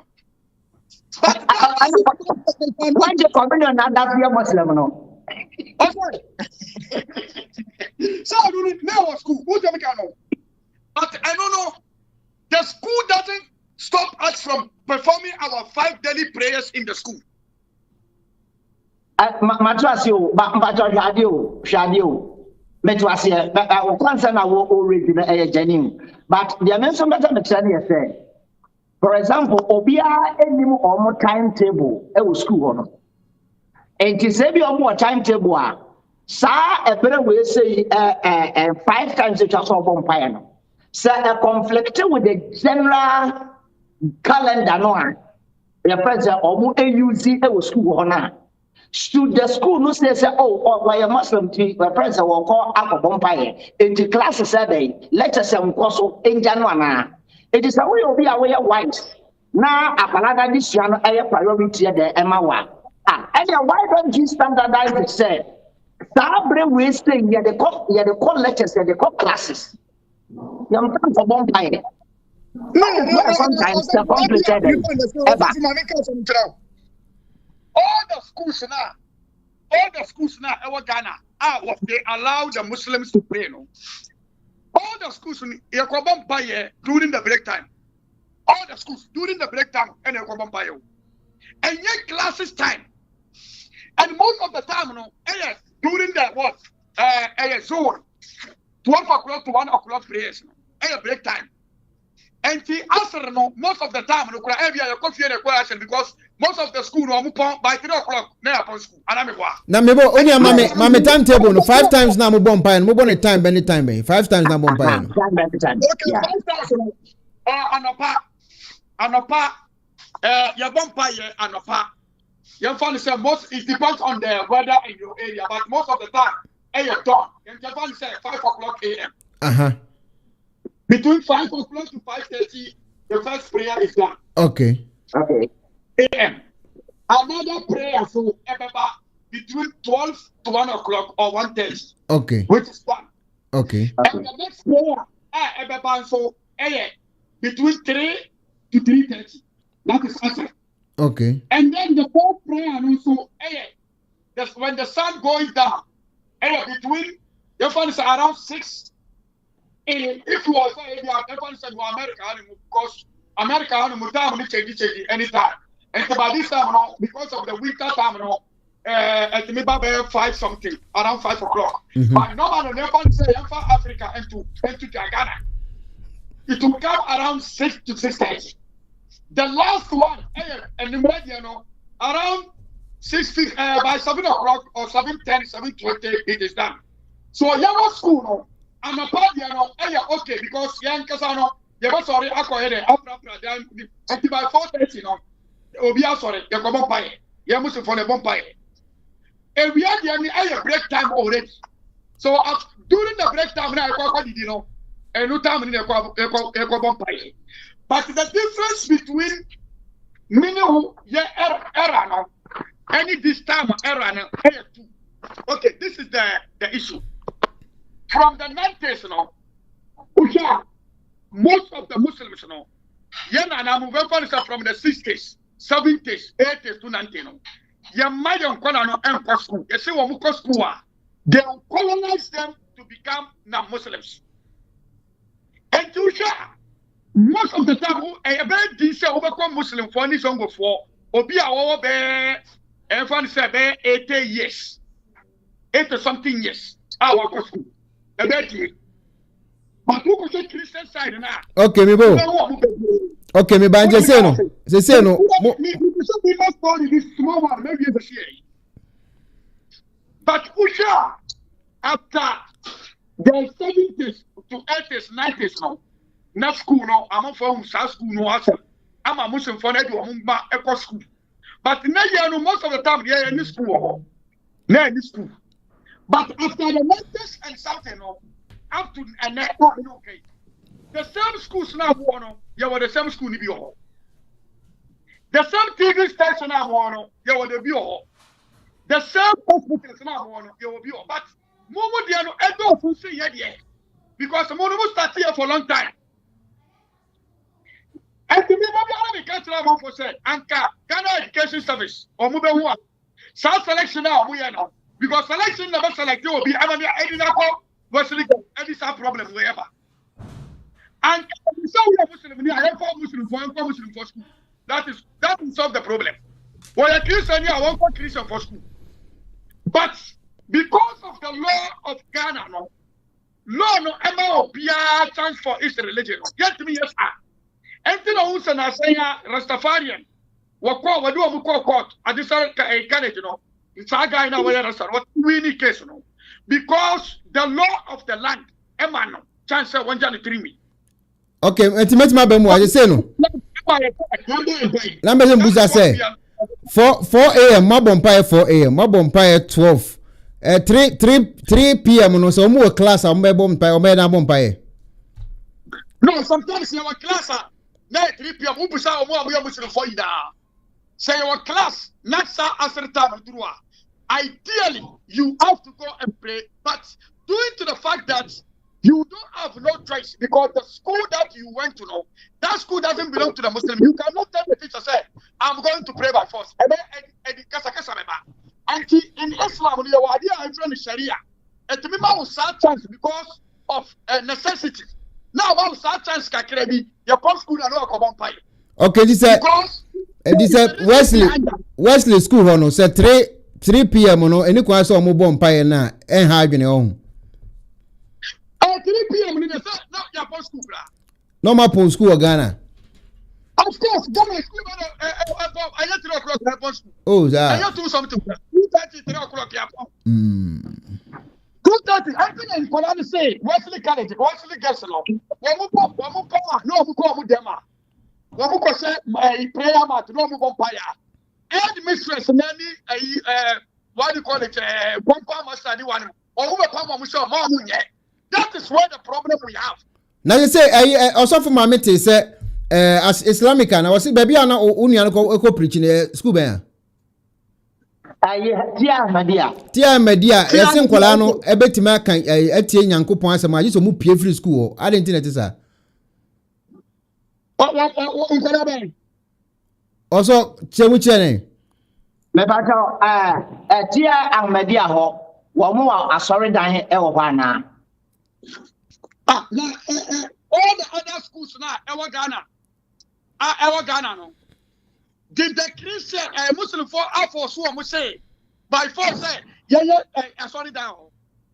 Oh, me pasa obete ki assembly to that me bisa say tia Ahmedia e hono inside the hono. Omo sorry down e wo na. Me because me ko tia Ahmedia. E bi ni ho. I don't answer the me say it is sorry, me you know what you. Okay, also what do you say? Meba it what do you say? Meba what do you say? Christopher na meba also meba. Na me easy man. Christopher na wotia Ahmedia ho no. Epeso mu tie Nyankopon asem age so mu pia bonten. Na o makotie e wo mu nipa sa na wo ka. Me say me ankasa meba. Sese for your lawyer. What you say? Ono ena no your friend say chaplain. Okay. Share Assemblies of God na wo asafo no Emmanuel Assemblies of God. Ena no project into no ena omo appointed no as a chaplain or youth leader e wo church ho. On say no ben sa tia Ahmedia ho. Yeah. Ono na konga da wo mo e do mo committee e wo classroom one school e to mo ja oni bia no adness omutimi si abon pen wo classroom me bacho me bacho wo mu nya wo cheme wo na me kana say wo mu amasallaci wo hono that anyone na me can say the Muslim are not requesting all the mission schools say yamma mu masallaci no mu ba ya hono mo Yanka said the argument is not about we want to establish a mosque inside the school. That is not the argument. But Islamic school now Johnson Han.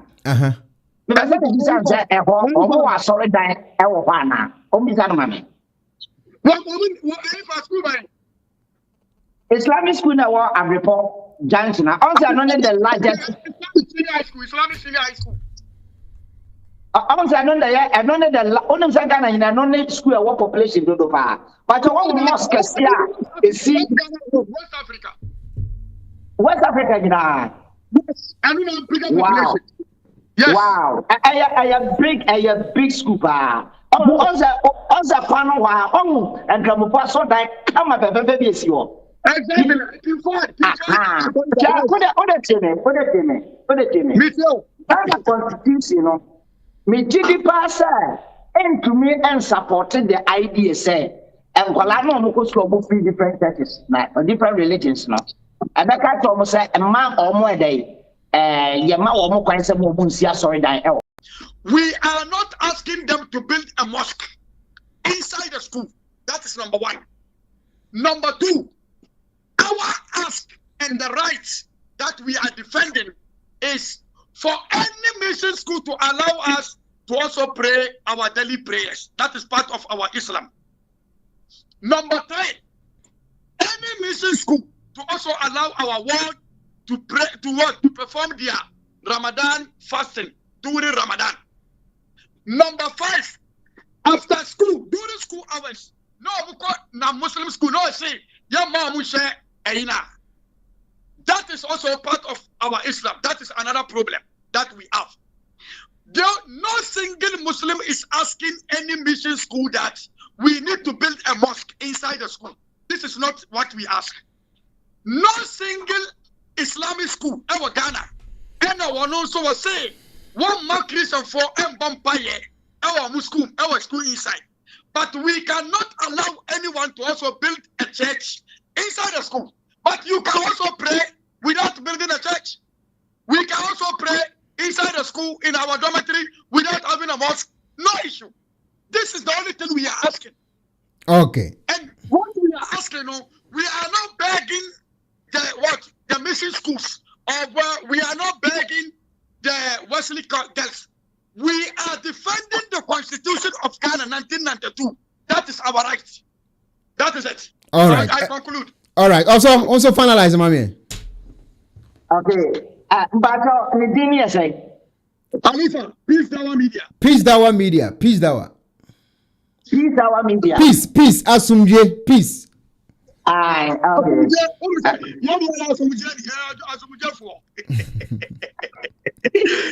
Also, before someone conclude, you know, oh, see what commercial ifa.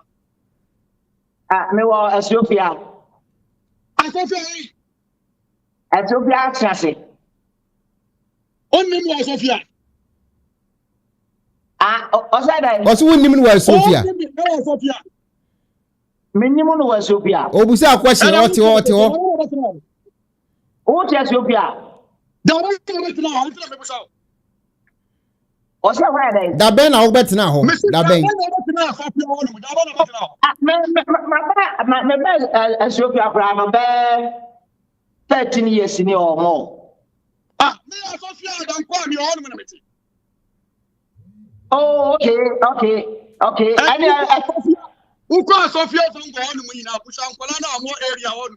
Asamai ikokobi on me na wo de busa lifa o mu ina nemi. Oh, okay. And I'm so mama say ozu ni me say me Ghana had the TV so no radio so dey me o ba bia. Me ni pa send me number mama. Uja Sophie. Sophie de me ba be shia o de bia so me ho no. All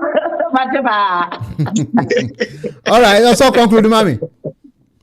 Yeah, the can you know say. Leadership, it goes with prudence and discretion. Yeah. And the new time, leader now, Shamra, a beboa, a smooth administration day. Apostle, and no Abwa, Emma, near my day, Emma, leadership. And piece, the Sa, Emma, Wesley guess, or would piece a beboa or leadership and smooth administration. I don't see any problem with it. And to the American pioneer said, mission school should be seen, Methodist school should be seen, Methodist school. It is Ura school, I present, Tia Media, or much old inscription, our school name. Your home family will be our school was Allah, and then Muhammad and Juan, and then Ocresum. And on from going through a set under Christopher, so I'm going to mother on the above. And they need not to argue about it. They are all your fear. So we will here. Don't argue about it. Me say, I tell you, hey, okay, you also for people say some back. Also, uncle baby, a piece until the emphasis. Between all these schools now, can it here Arsenal? Which one was built first?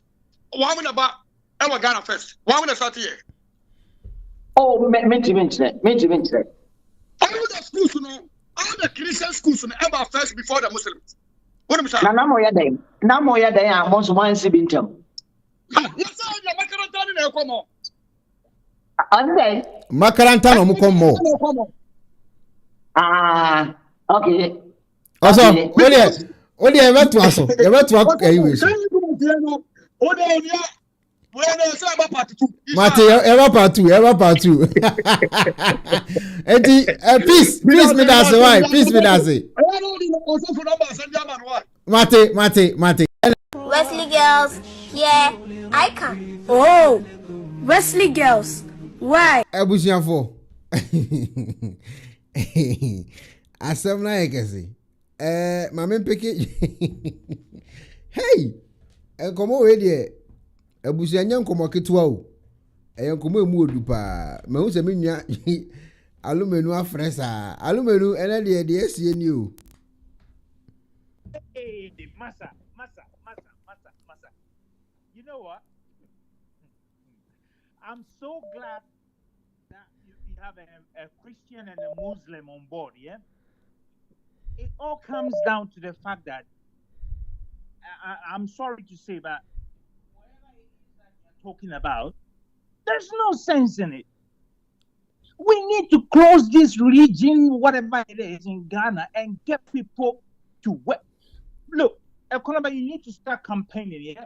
All these religious people must start going to look for jobs. We need to build the country and stop all these, excuse me to say, nonsense. I mean, what is going on? We are in 2025. It sounds as if we are in 81 back in Ghana. This is serious. And then you have pastors controlling the government of the country, and you have politicians hiding behind them and also doing their own thing. But the pastors seem to be in more control. My God, my God, my God. This drives me crazy. We need to close all religious centers in the country, get the people to get out there and work.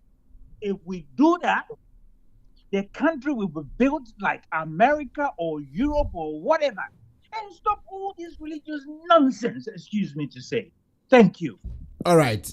Mami Piki, hello. To close all. Hello, Ekuonaba, good evening. Good evening, sir.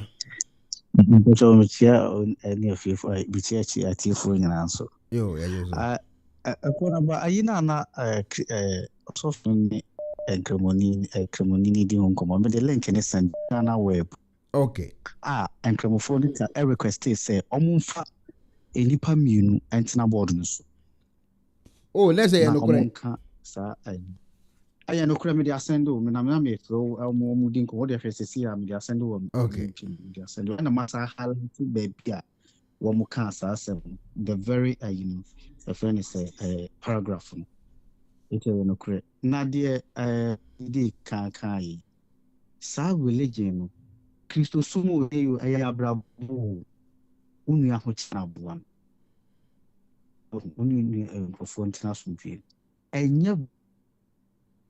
With any nyinaa bosom stem ni nyinaa ne sɛ ɔmo wɔ baabi a yɛkɔsom ɛwɔ asoɛyɛ kramofo wɔ mɛka budiafoɔ wɔ sei wei wɔ ha yɛtwa saa nneɛma wei mu mfiri hɔ na yɛntena yɛ baabi hwɛ deɛ Israel ne Palestine ɛdeɛ ɛsi hɔ nnipa wɔ asomdwie wɔ hɔ na meba yɛwura Mahama so Mahama deɛ wakyerɛ sɛ wɔyɛ Nigeria ni sɛdeɛ ana nkurɔfoɔ ka no na me sɛ Ghana bɛyɛ kakra ne yɛyɛ ankasa no ye pia just a microphone is so you money at the pie and now say ube pie na ye chow minute the Ghana air corner a bedroom baby no crofo bosso the politicians na it's so more diplomatic passport on betting media Ghana flow man they don't care and they do also Ghana for Bukako to Abamu. I mean fancy here. Yeah, that's it. All right. Hello. Hello. Over. Over. I'm here.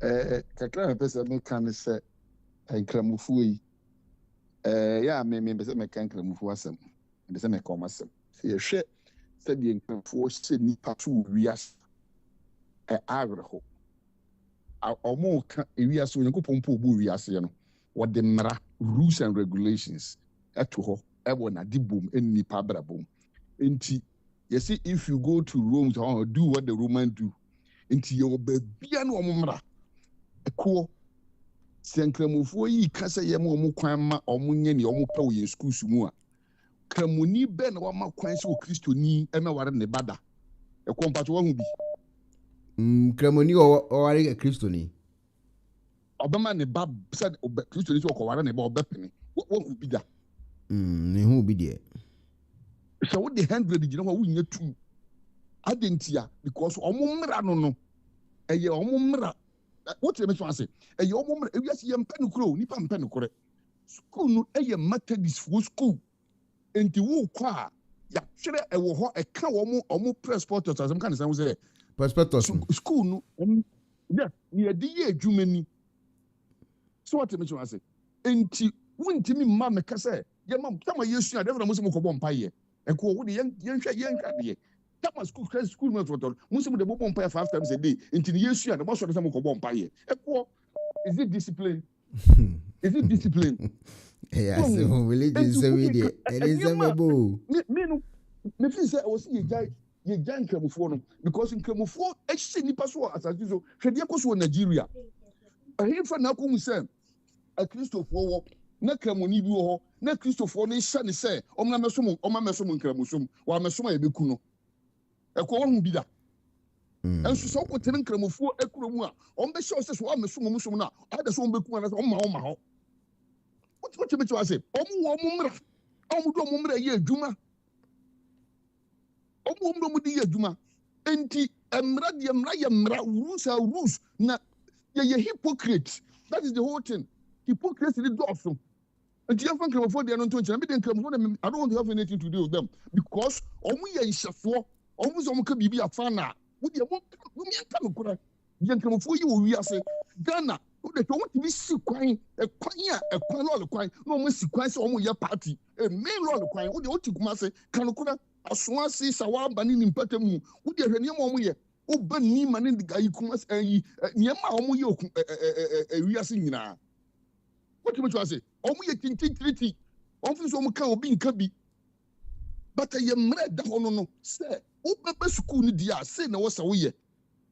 Unko Roman school ko guma ya fi ho. No Catholic school bua. Unko Roman me ha me mami ensa. E wa me ko nyina ko Catholic school. Wo ma ho se Baba se Baba guma ya fi dabi. E wontu me school no. E tu e fo mu dia no nto. Kakra me kan se afisi cathedral na cathedral mo ka ho asem no. E ko se Ghana se nsori ho bia wo na sori dan ana me boa. Yeah. Cathedral no mu si dia ye den. Ene se omo abechichire mu. Ko hwem kulasi nkola ti duase a wo mu ni school dan nkola ti duase a talk mpo mu ni bi nkonyom bi wo mu tete form enti ene ya na master time di ye papa ma Christopher so hwe na me di ya me ya ni abadaye asako. Look at the money involved with that cathedral. Do you know the number of school buildings a bit missing? And because and so many National Cathedral for Christians and so many now almost sorry dying. She has son dying action as she has son dying as a Sabi. She Bensa Tabel. She Baku de say and some Chankra. All that churches also been empowered to be one day. Can Sunday almost see. A dear Benton, yes, I could see National Cathedral for day. Your national theater. So whatever we want to do, we can go there and do it. So that one at this time of women said, "I want your baby." I don't know more for says can share education. All right. Yeah, more. And you know, all right. No munya sakati bianisi. No first can more. I hear for any more school at dying. That's it. Your time on to be about Becca Kakra. Hello. Hello. Yeah, Mevia. Hello. Yo.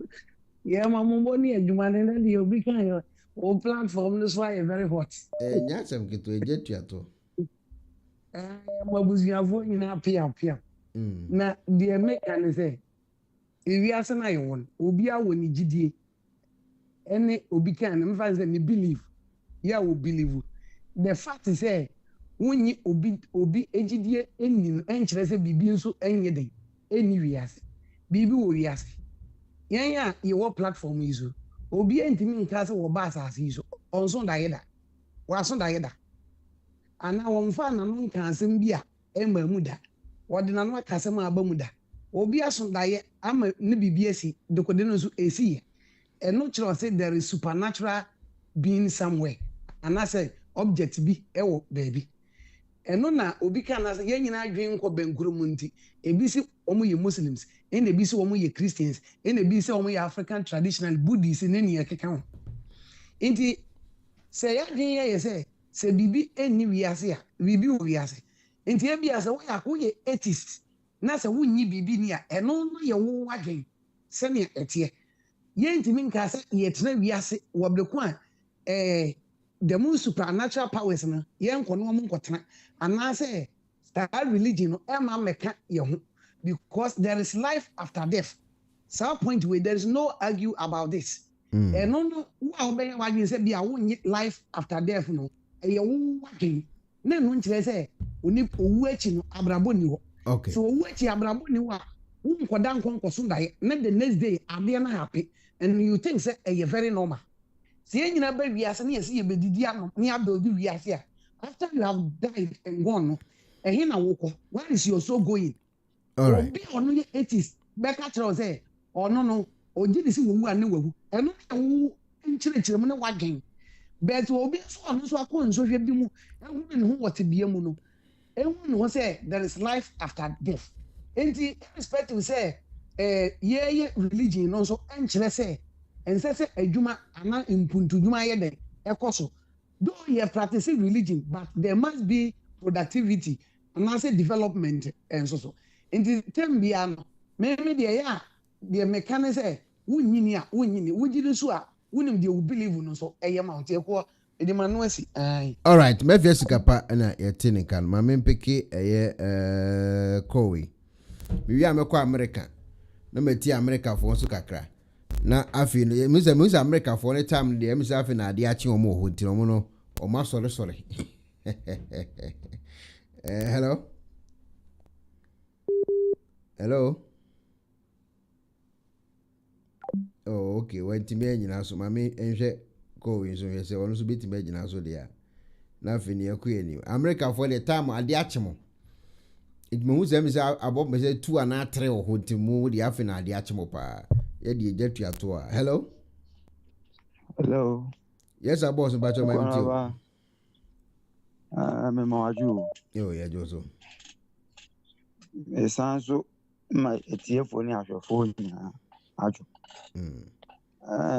Me say me ba platform so aje kakra bet. Me tie o. Me dey me show background we me bo a friends in a bench. Person make Muslim any Christopher we no asem kakra. Ekuonaba o man asum ndwen kakra. Ne ndwen o man ni puntu na. Say me Muslim me we no emfa so papa bi amfa mra o man. Na sa ne yakosu yi say sebi Muslim for na wo share chira wo yesa no wo no bisa se dada yetino man ye ne woni ku school na sebi ye SU a wo mu bi edu time ese okobo mpa ya Ekuonaba kobo mpa nti enya ade bi a ebeka se na yesi obi kwan na ye wi wo man asumye na yempre o man puntu se ne be ya o man be koyi e mani asum ajo na enko se Nigeria die ni bi na we ni se mpesa me de we so Cathedral som ye man pehin jo mama yesre no sika no so hunia on fan ya on do on momodi ano contact me na menchire ni on first can na say a crabby for we I won't pour money. Let all one can be an anchor mebru a senior pity. Main. All right. Now, first can he adipa. And I've got a person mecca. Yeah, that's it. Mammy Picky, I am in your beme. If we are not call America, if we are not call America, my head, dear Coso, so. Mammy Picky, me, you have a man. Yeah, on also the one so dear, but if you are near America for no side on. We look at Crabby. Hello. Oh, yo, Ekuonaba, good evening. Good evening. A time when you do the Crabby. Yeah. Me chair, Evelyn, Mefia Sikapa, me chair will be a. Yeah, Joso. Ekuonaba, one say religion, baby, religion, the Africa bedroom, yan share ya, a crony bebo. Madin can't catch her who say your borders no, and yes, safe because me free a flower. Who share your borders are the way full and for no air crossing 2023 na make us some which row. The way a full and for air cross here. Ye foul nim near a full and for no from Nigeria, a bagana sa. See, no mudos on your villages so, especially Ashanti region in the Western region, or mudos from Papa. Na near Ekuonaba or Wesley girls we ni ma tra there was St. Paul's. They knew St. Paul's secondary school da. Adie no ho aye plan aye master na 1 year there. Say aye break time na say anase nkola no mo pon na so omo bompa ye wo mo dem mu there aye dem mu enu there emfa school we no ho betumi abu oni agusu. But point of correction, as a Christian, ultimately in Muslim country to say Senegal, Mali. Not just say like I say, I do a sorry time me pay ako bomba ye. They won't give you that chance. Now, Argentina, ye jai minority, 12%. Be deciding my majority. She ni omuye wa Nigeria. Sana Nigeria start yo. Not that those days, no, they were minority. Nkiti. Say, see, no magic room in now. Who are sorry, damn, who of ye cry your shoe few. And the young shares ye or Mampeni on funny Nancy from Ghana and a Muslim country.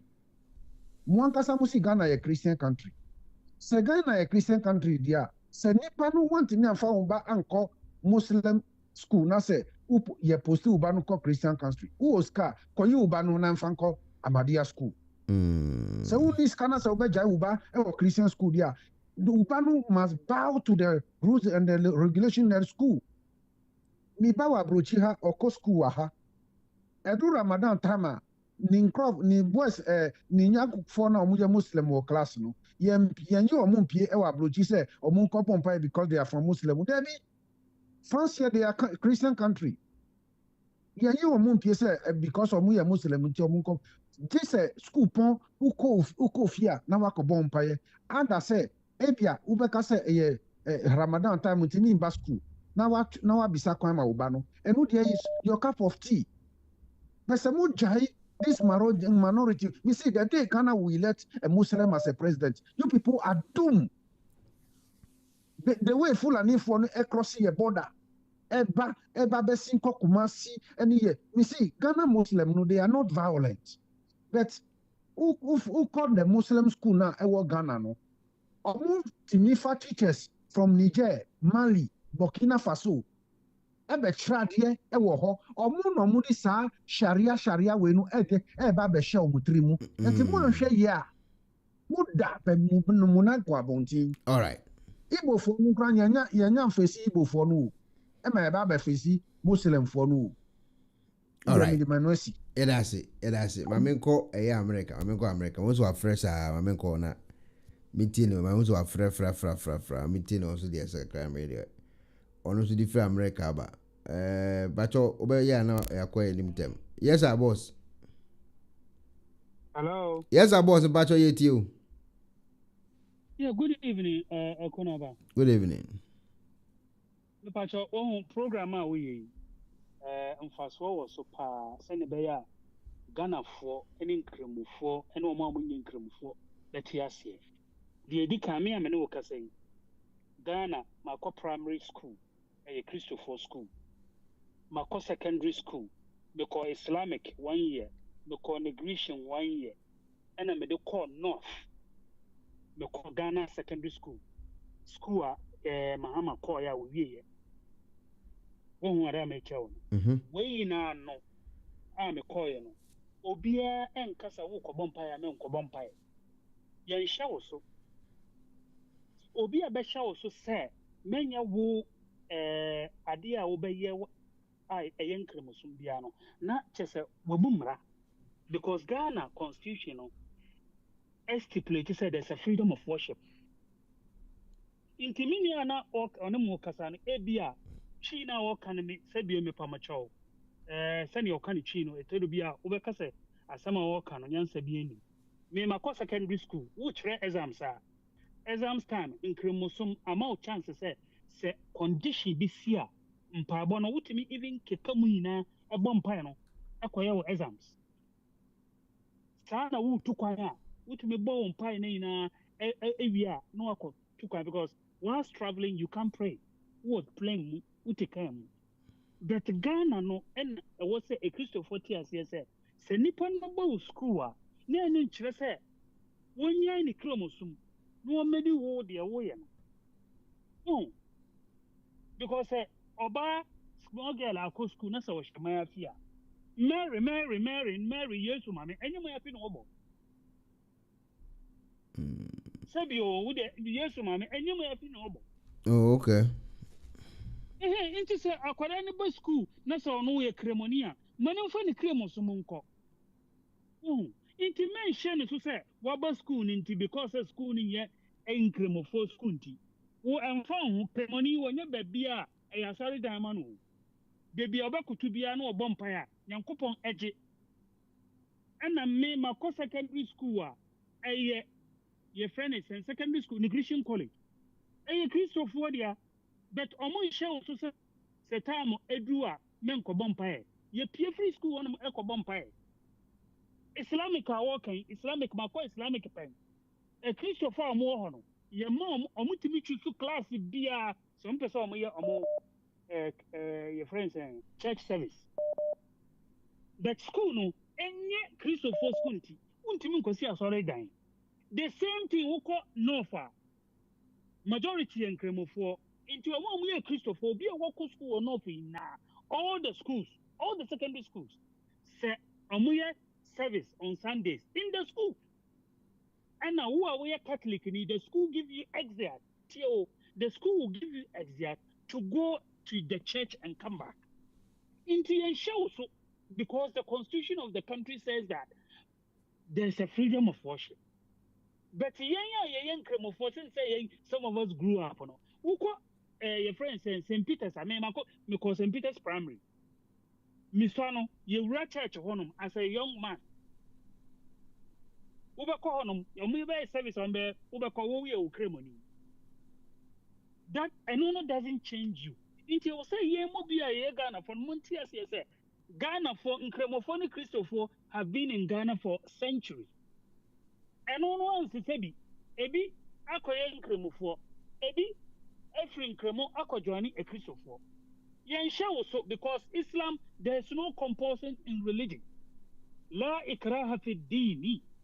There's no compulsion in the religion now because it has been stipulated. You know the facts, search your facts. If you want to join Islam, you join. If you don't want, don't join. But the man share money by force say wako a Christopher school. I was all church. Na I don't know so a Muslim schools ne doors of Pameboa. Oh, say nyame chadie and Cremophone school at Dawson. To the sense that me say me from about a Christopher school. Not because me tra Christoni, no. But me person me bano eco school a young Cremophone. Me ma eco Paragon. Our Brim international school. You were Christopher Wabrim, or mobile school, or Mayafi, because they don't believe in that. But in Colano, we are Christopher and Cremophone, or Mayafi. Oh, yeah, sure, and a school mohon must tell it for Satam sooner say your mom breaker, or Mokobon Pay, or mom we Christopher, young for so or multi class. Yes, yeah, dear. Oh, I am a child. Intia was saying, yet, yes, any I didn't acquire. You was said yet, and once say, I didn't know, we bet train crata say, so we a Cremonino for Aquarano school. I was said, what church for what? Because where's Anna? Are you trying to say, send a bay over convincing no one in the Cremosuman a Christosumana? That's the question. Okay. But if there's freedom of worship, I didn't know, or Colano Banas, I'll say, we're Cremonia. Ye kwa ade omo ye ne say mekura ewo Ganasco and yet Incremofo school a Ghana secondary school but a Christopher ye be beer as much as Incremofo Incremofo any masalachi or omo use class and omo the bompire and a Christopher so ye omo your friends group the church on Friday evening. All right. Into questions I know movie service and also for no air cano. Okay. Yeah, that's it. Into my mom frontiers, yes, I send you a person or can be a month for testis say I didn't and Cremofo say no. In Cremosum, you have to pray 5 times. 5 times to know say who a problem who took one. Ye di bibia chow. Say Ubekwa 4 rakata. Ya the 2 achow. Say who a problem and bound quine say Ubitima bompire no cra before. So who exams are. Now say exams on the best start say 12 to 4 o'clock.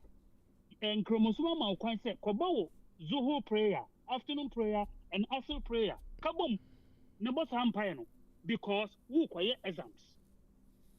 Who took kwanya a say chum day and a half. This is jurisprudence, Islamic jurisprudence. If you don't know, what now Obi Mama answer be a ABI Sebio Mepamocho, Yansenim. Okay. Sebio. Oh, me that's a senior. me da se kwa se wa frame me because I'm person me chile mu kakra so de your friends are alifa e keka no okay nti da se me nshira yi na amen ye da se ye nua be mai afrifi America ena ono so de ne de aba me hwes menya ja alone ba so na afi ma peke eye doctor ana eye hakim na hakim so be kan de kakra. Hello, good evening. Yes sir, boss. But you mean to it. Ekuonaba, yeah, we there. Emi say nkomo amudie. Eja, enso ye che adwen kakra. We nyina koba bewie spiritual tabana sem na ye ka ho asem na nipa mbeso mbetie. South Africa ha ye tie no. Kruma ye tie no. Ebe din se sa asem no beti bi okruma. Enso Africa na bia o. Africa na bia. O ma hye mra na amamra no a kire se uduru hanum se ne se body ni etwa ti ase se body ni e de etwa on se na dinite body ni se etwa wa nti waduru ho a body ni twa bi ne ko emfa problem bi ama kroma yeti se me se so mo life no party se Ghana de ni bia se ne esi wo se kan twituo ni ade wa hai enso hwe Ghana o mo se ye Christopher man nkremofo man ho man da bia misunderstanding ade bia sie bia no utese odwe ho a unti ase oman be na echichiri ni sei oho enti se wo ye kremoni a ebe ye papa ti amadia ewo ho wo ho wo ye so simple baby amiti me ne imam bi na ti ha ne ma ono kwado imam mu enso ne ma ne ko school na school ni kan ene na nkwala ne ye finito problem bia ni ho oh ti Ghana no yatena sia ya ni se ena kene Japan ko kan ya obokonya problem minority epese e rule Ghana eno na enu kwa se eye adwuma because be din se obekọ Senegal so e Christo ni we kremoni se makọ kremoni school ekwa ya soro wo isa no kro ko kan ya se o ye discrimination so enti adne se na sitie no sa na se ye no asumdie beba so enti we dem de besi ebrefo ebesa ababiem da was pa boss yate edase mama mpeke eye doctor na membra hakimo what's a comment why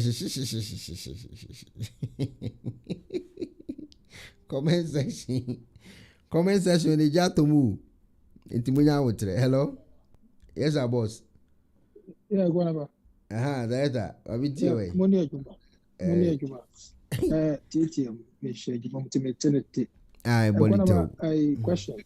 But Ghana no religion say no. Edosu but o for quite me create o mo dey ajagwaja mu nyina create bi. Emi sape. E mo dey to masam to baby. Ekuonaba emi sape na constitution Ghana emrapon no. Ejitum say your Christianity, Islamic, and traditional African religion. Religion, I can say, in a Ghana constitution, they should. Ekuonaba, be some can be a problems I see with Ghana. And this year, no may lead a legal team and Chebeko Supreme Court according interpretation. So once a constitution about traditional religion, a woman, not a right of religious association is also enshrined in the constitution. About 12 will be an ayabako gunsa. Na anopa bese 18 so no.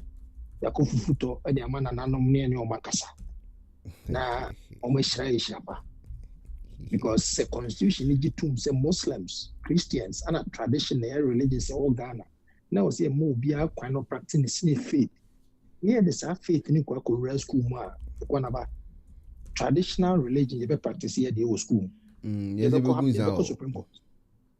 Oh yes, because that is our tradition. That is our belief. Sending Muslims person bomb prayer 5 times, on person good veil. Yes, so yeah, a talisman and a city and your mother territory because yes, we are the other side. Yeah.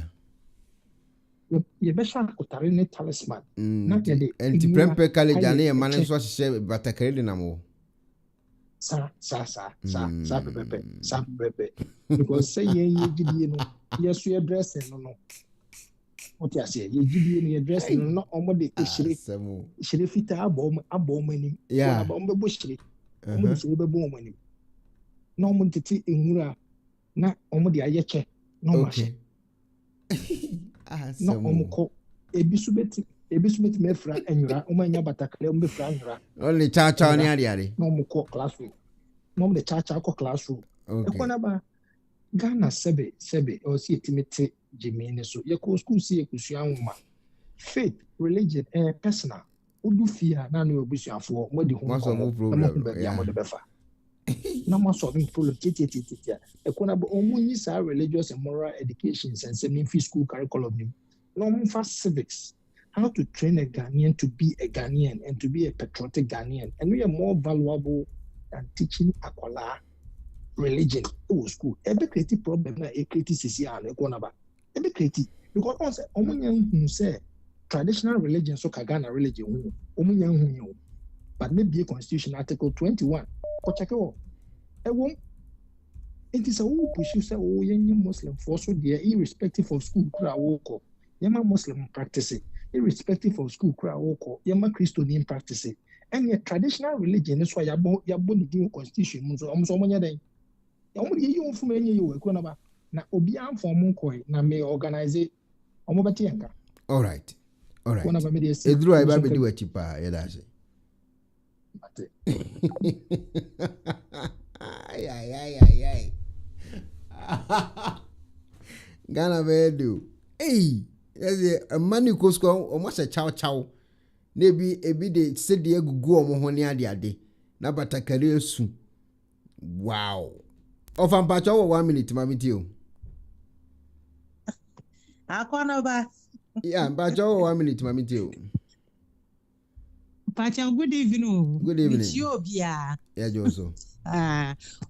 Pacha, nobody was Ghana, no, and ye do. And ye the say Babanasa because in Cam saying you know ye back on any honor. Mamon, Munka say, yeah. Cramophone per se, Christians about waro momanti, and see a quadruple bibia and some or muyenoma be, Debbie. Okay. Ya dear Bacono say, Yam pesa young Qualan Bashan romance yentia basa bisano. And she walk a Christian Nibia, Bemma want to suit to me so bet me out control, Emma Washeta basa no mano. What's ya see? But ye waru ba ye mane shenu ma turmu na ma bontin mo bi shano. Okay. Ye point no. Ena tu no school and so no. We to say bia nkwana ne ko asori school sene ne di andi na eno no enye hwe. Okay. Wo ko sua de. Kan wo say si akremofo no wo mu sua Bible no pa me boa. Yeah. Wo ba sua ade a yero hu na sua ade no emma wo yonko emba ka ade bi ebra wo nti ase. Okay. Anti say ye nyina ye bom na ese e ba ko tai Roma school anase kaleka anase die no enya hwe. Yeah. Eno ne chirare. But says si anu mimi ko na di atam so na mentimi nya mesala. Anase mi ba ye me fastra na ya problem a ada ya funu no ye pastor die. Oh, Nana Mariam, no guve, e katano hu kama. Where? Sisia aden na Ghana Christians, o mama nkwalani she turmu di tina school dem. Na je say akwalani sha ta adina teacher ne uchira na ade na na je say wo dana nimpe na ni sha akwalani turmu. Efe. Sanya fe.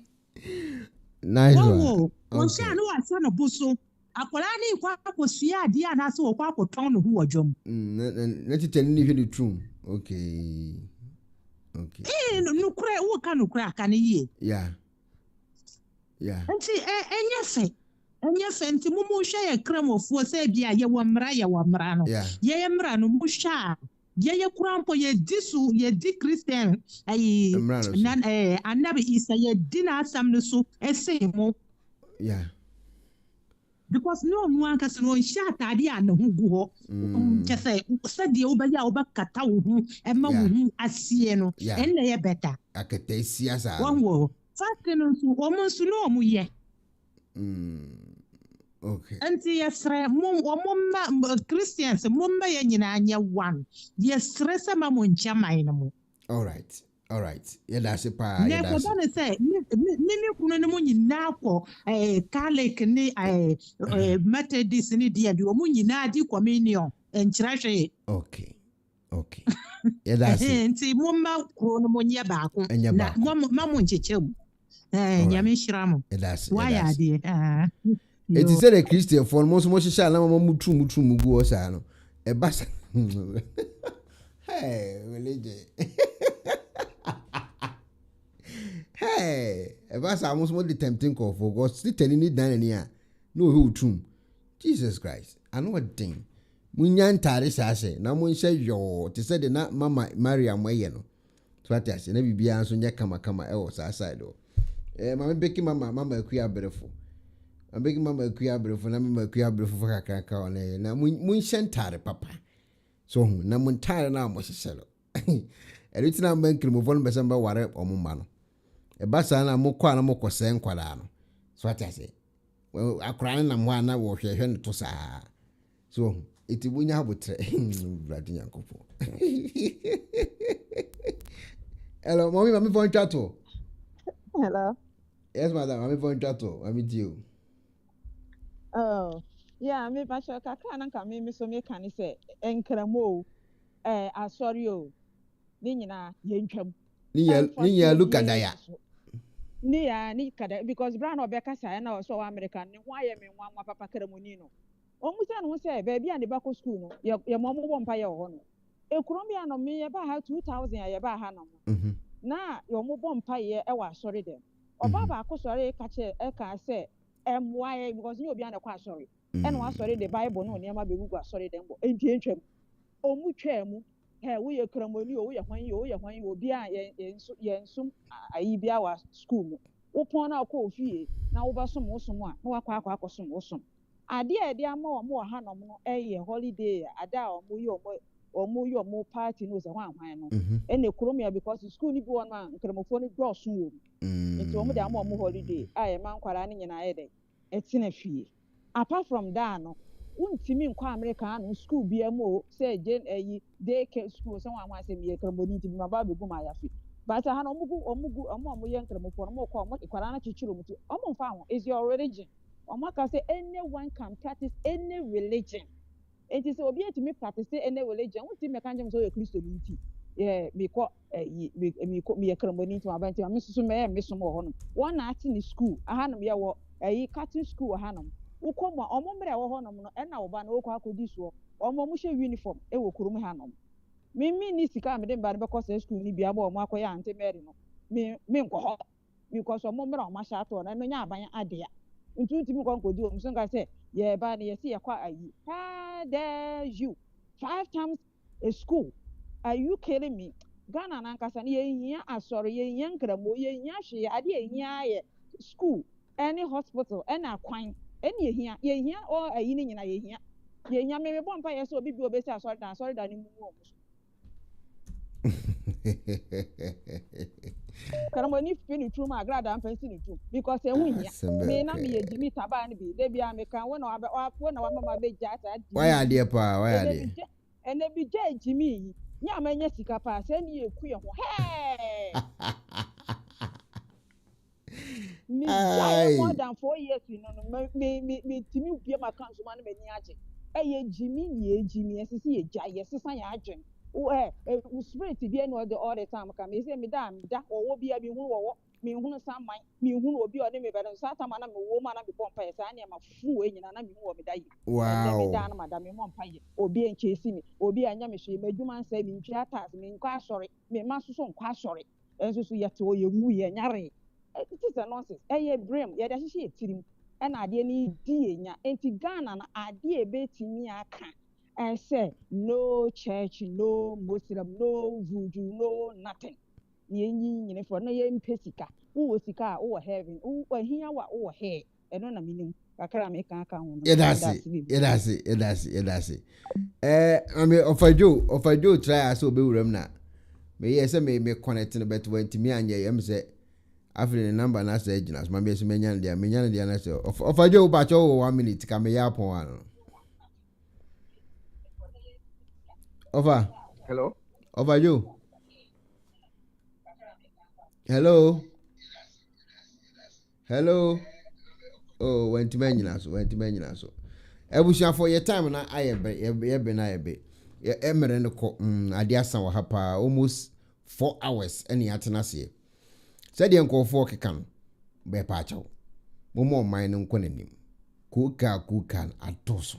Ya bro because pressure na was system no so. Musa be peso ma ya yitibe ya. Izi alatafo na be wuro mu ya yehu de ye. Yen hwe ne solve no famfiri ho. Ebusiafo. We dem de obi bia asese masem time. Achi matena ha for almost 4 hours. Na mesem adaje. Mo fanchame. Ni yiye muntia. Na me bo achina. De ohu bia ne besan so e de aba be fam e wo page we aso. Imamu nyina good night. Bye bye. Yeah. Bichecho bibia, na mjidi so bibia ko so ho ye. Asema pese me bisa ni se aden na Nigeria fo a omudipote immigrant fo a Ghana fo kan ho. Yewra Mahama woni wona sisi a echinyami. Woni wona bokosu atafu sisi a meka say woni Nigeria fo akwatena se aka kire won se omumbu a na unhunu omunya 7 countries a woman mo visa free a Nigeria fo kan wona omumbra oma we anase Ghana fo so betumi afri Ghana ha akọ omuman so free na yenya bia me bi so on fa visa free nipo enfa ma Nigeria fo no kra na omo ye Ghana ha ma nti Mahama sa ko ye visa free a Ghana ha enye fa na Ghanaians a yeti oma we mi no ye betena anasa enfa na ye beko a Nigeria fo atu Ghana fo so sa ekunkum Ghana fo e de yomo rituals omudi nkwasiasem jimisem wo man we hwe asawo ni HIV AIDS asisi a omo amana tuatese wo man we Yewra Mahama wo bunu egu wasun eni wani so send your citizens ne yaka no onfa ba kompo ye isia no be ma visa free obi ambra Ghana ni bisu betumi akọ na Chad across the border, Burkina across the border, Mali across the border, Somalia across the border. Even Nigeria for the crown for no border for more crossi. Burkina ne Benin ene Togo kromo crossi, Cote d'Ivoire mo crossi. Aden na yenkwa de wo bie ye border to say asawo ni bia ham. Sabe mpanyfo ani mu a. Se obi anwura mi na hwata orankyem na urukade ekoso ma we. Our citizens esu efrew. Say Yewra Mahama ye koso ni. Je say o pese wonye ECOWAS president and as ECOWAS chairman ti. Bibia no wa citizens na ye kan ofa.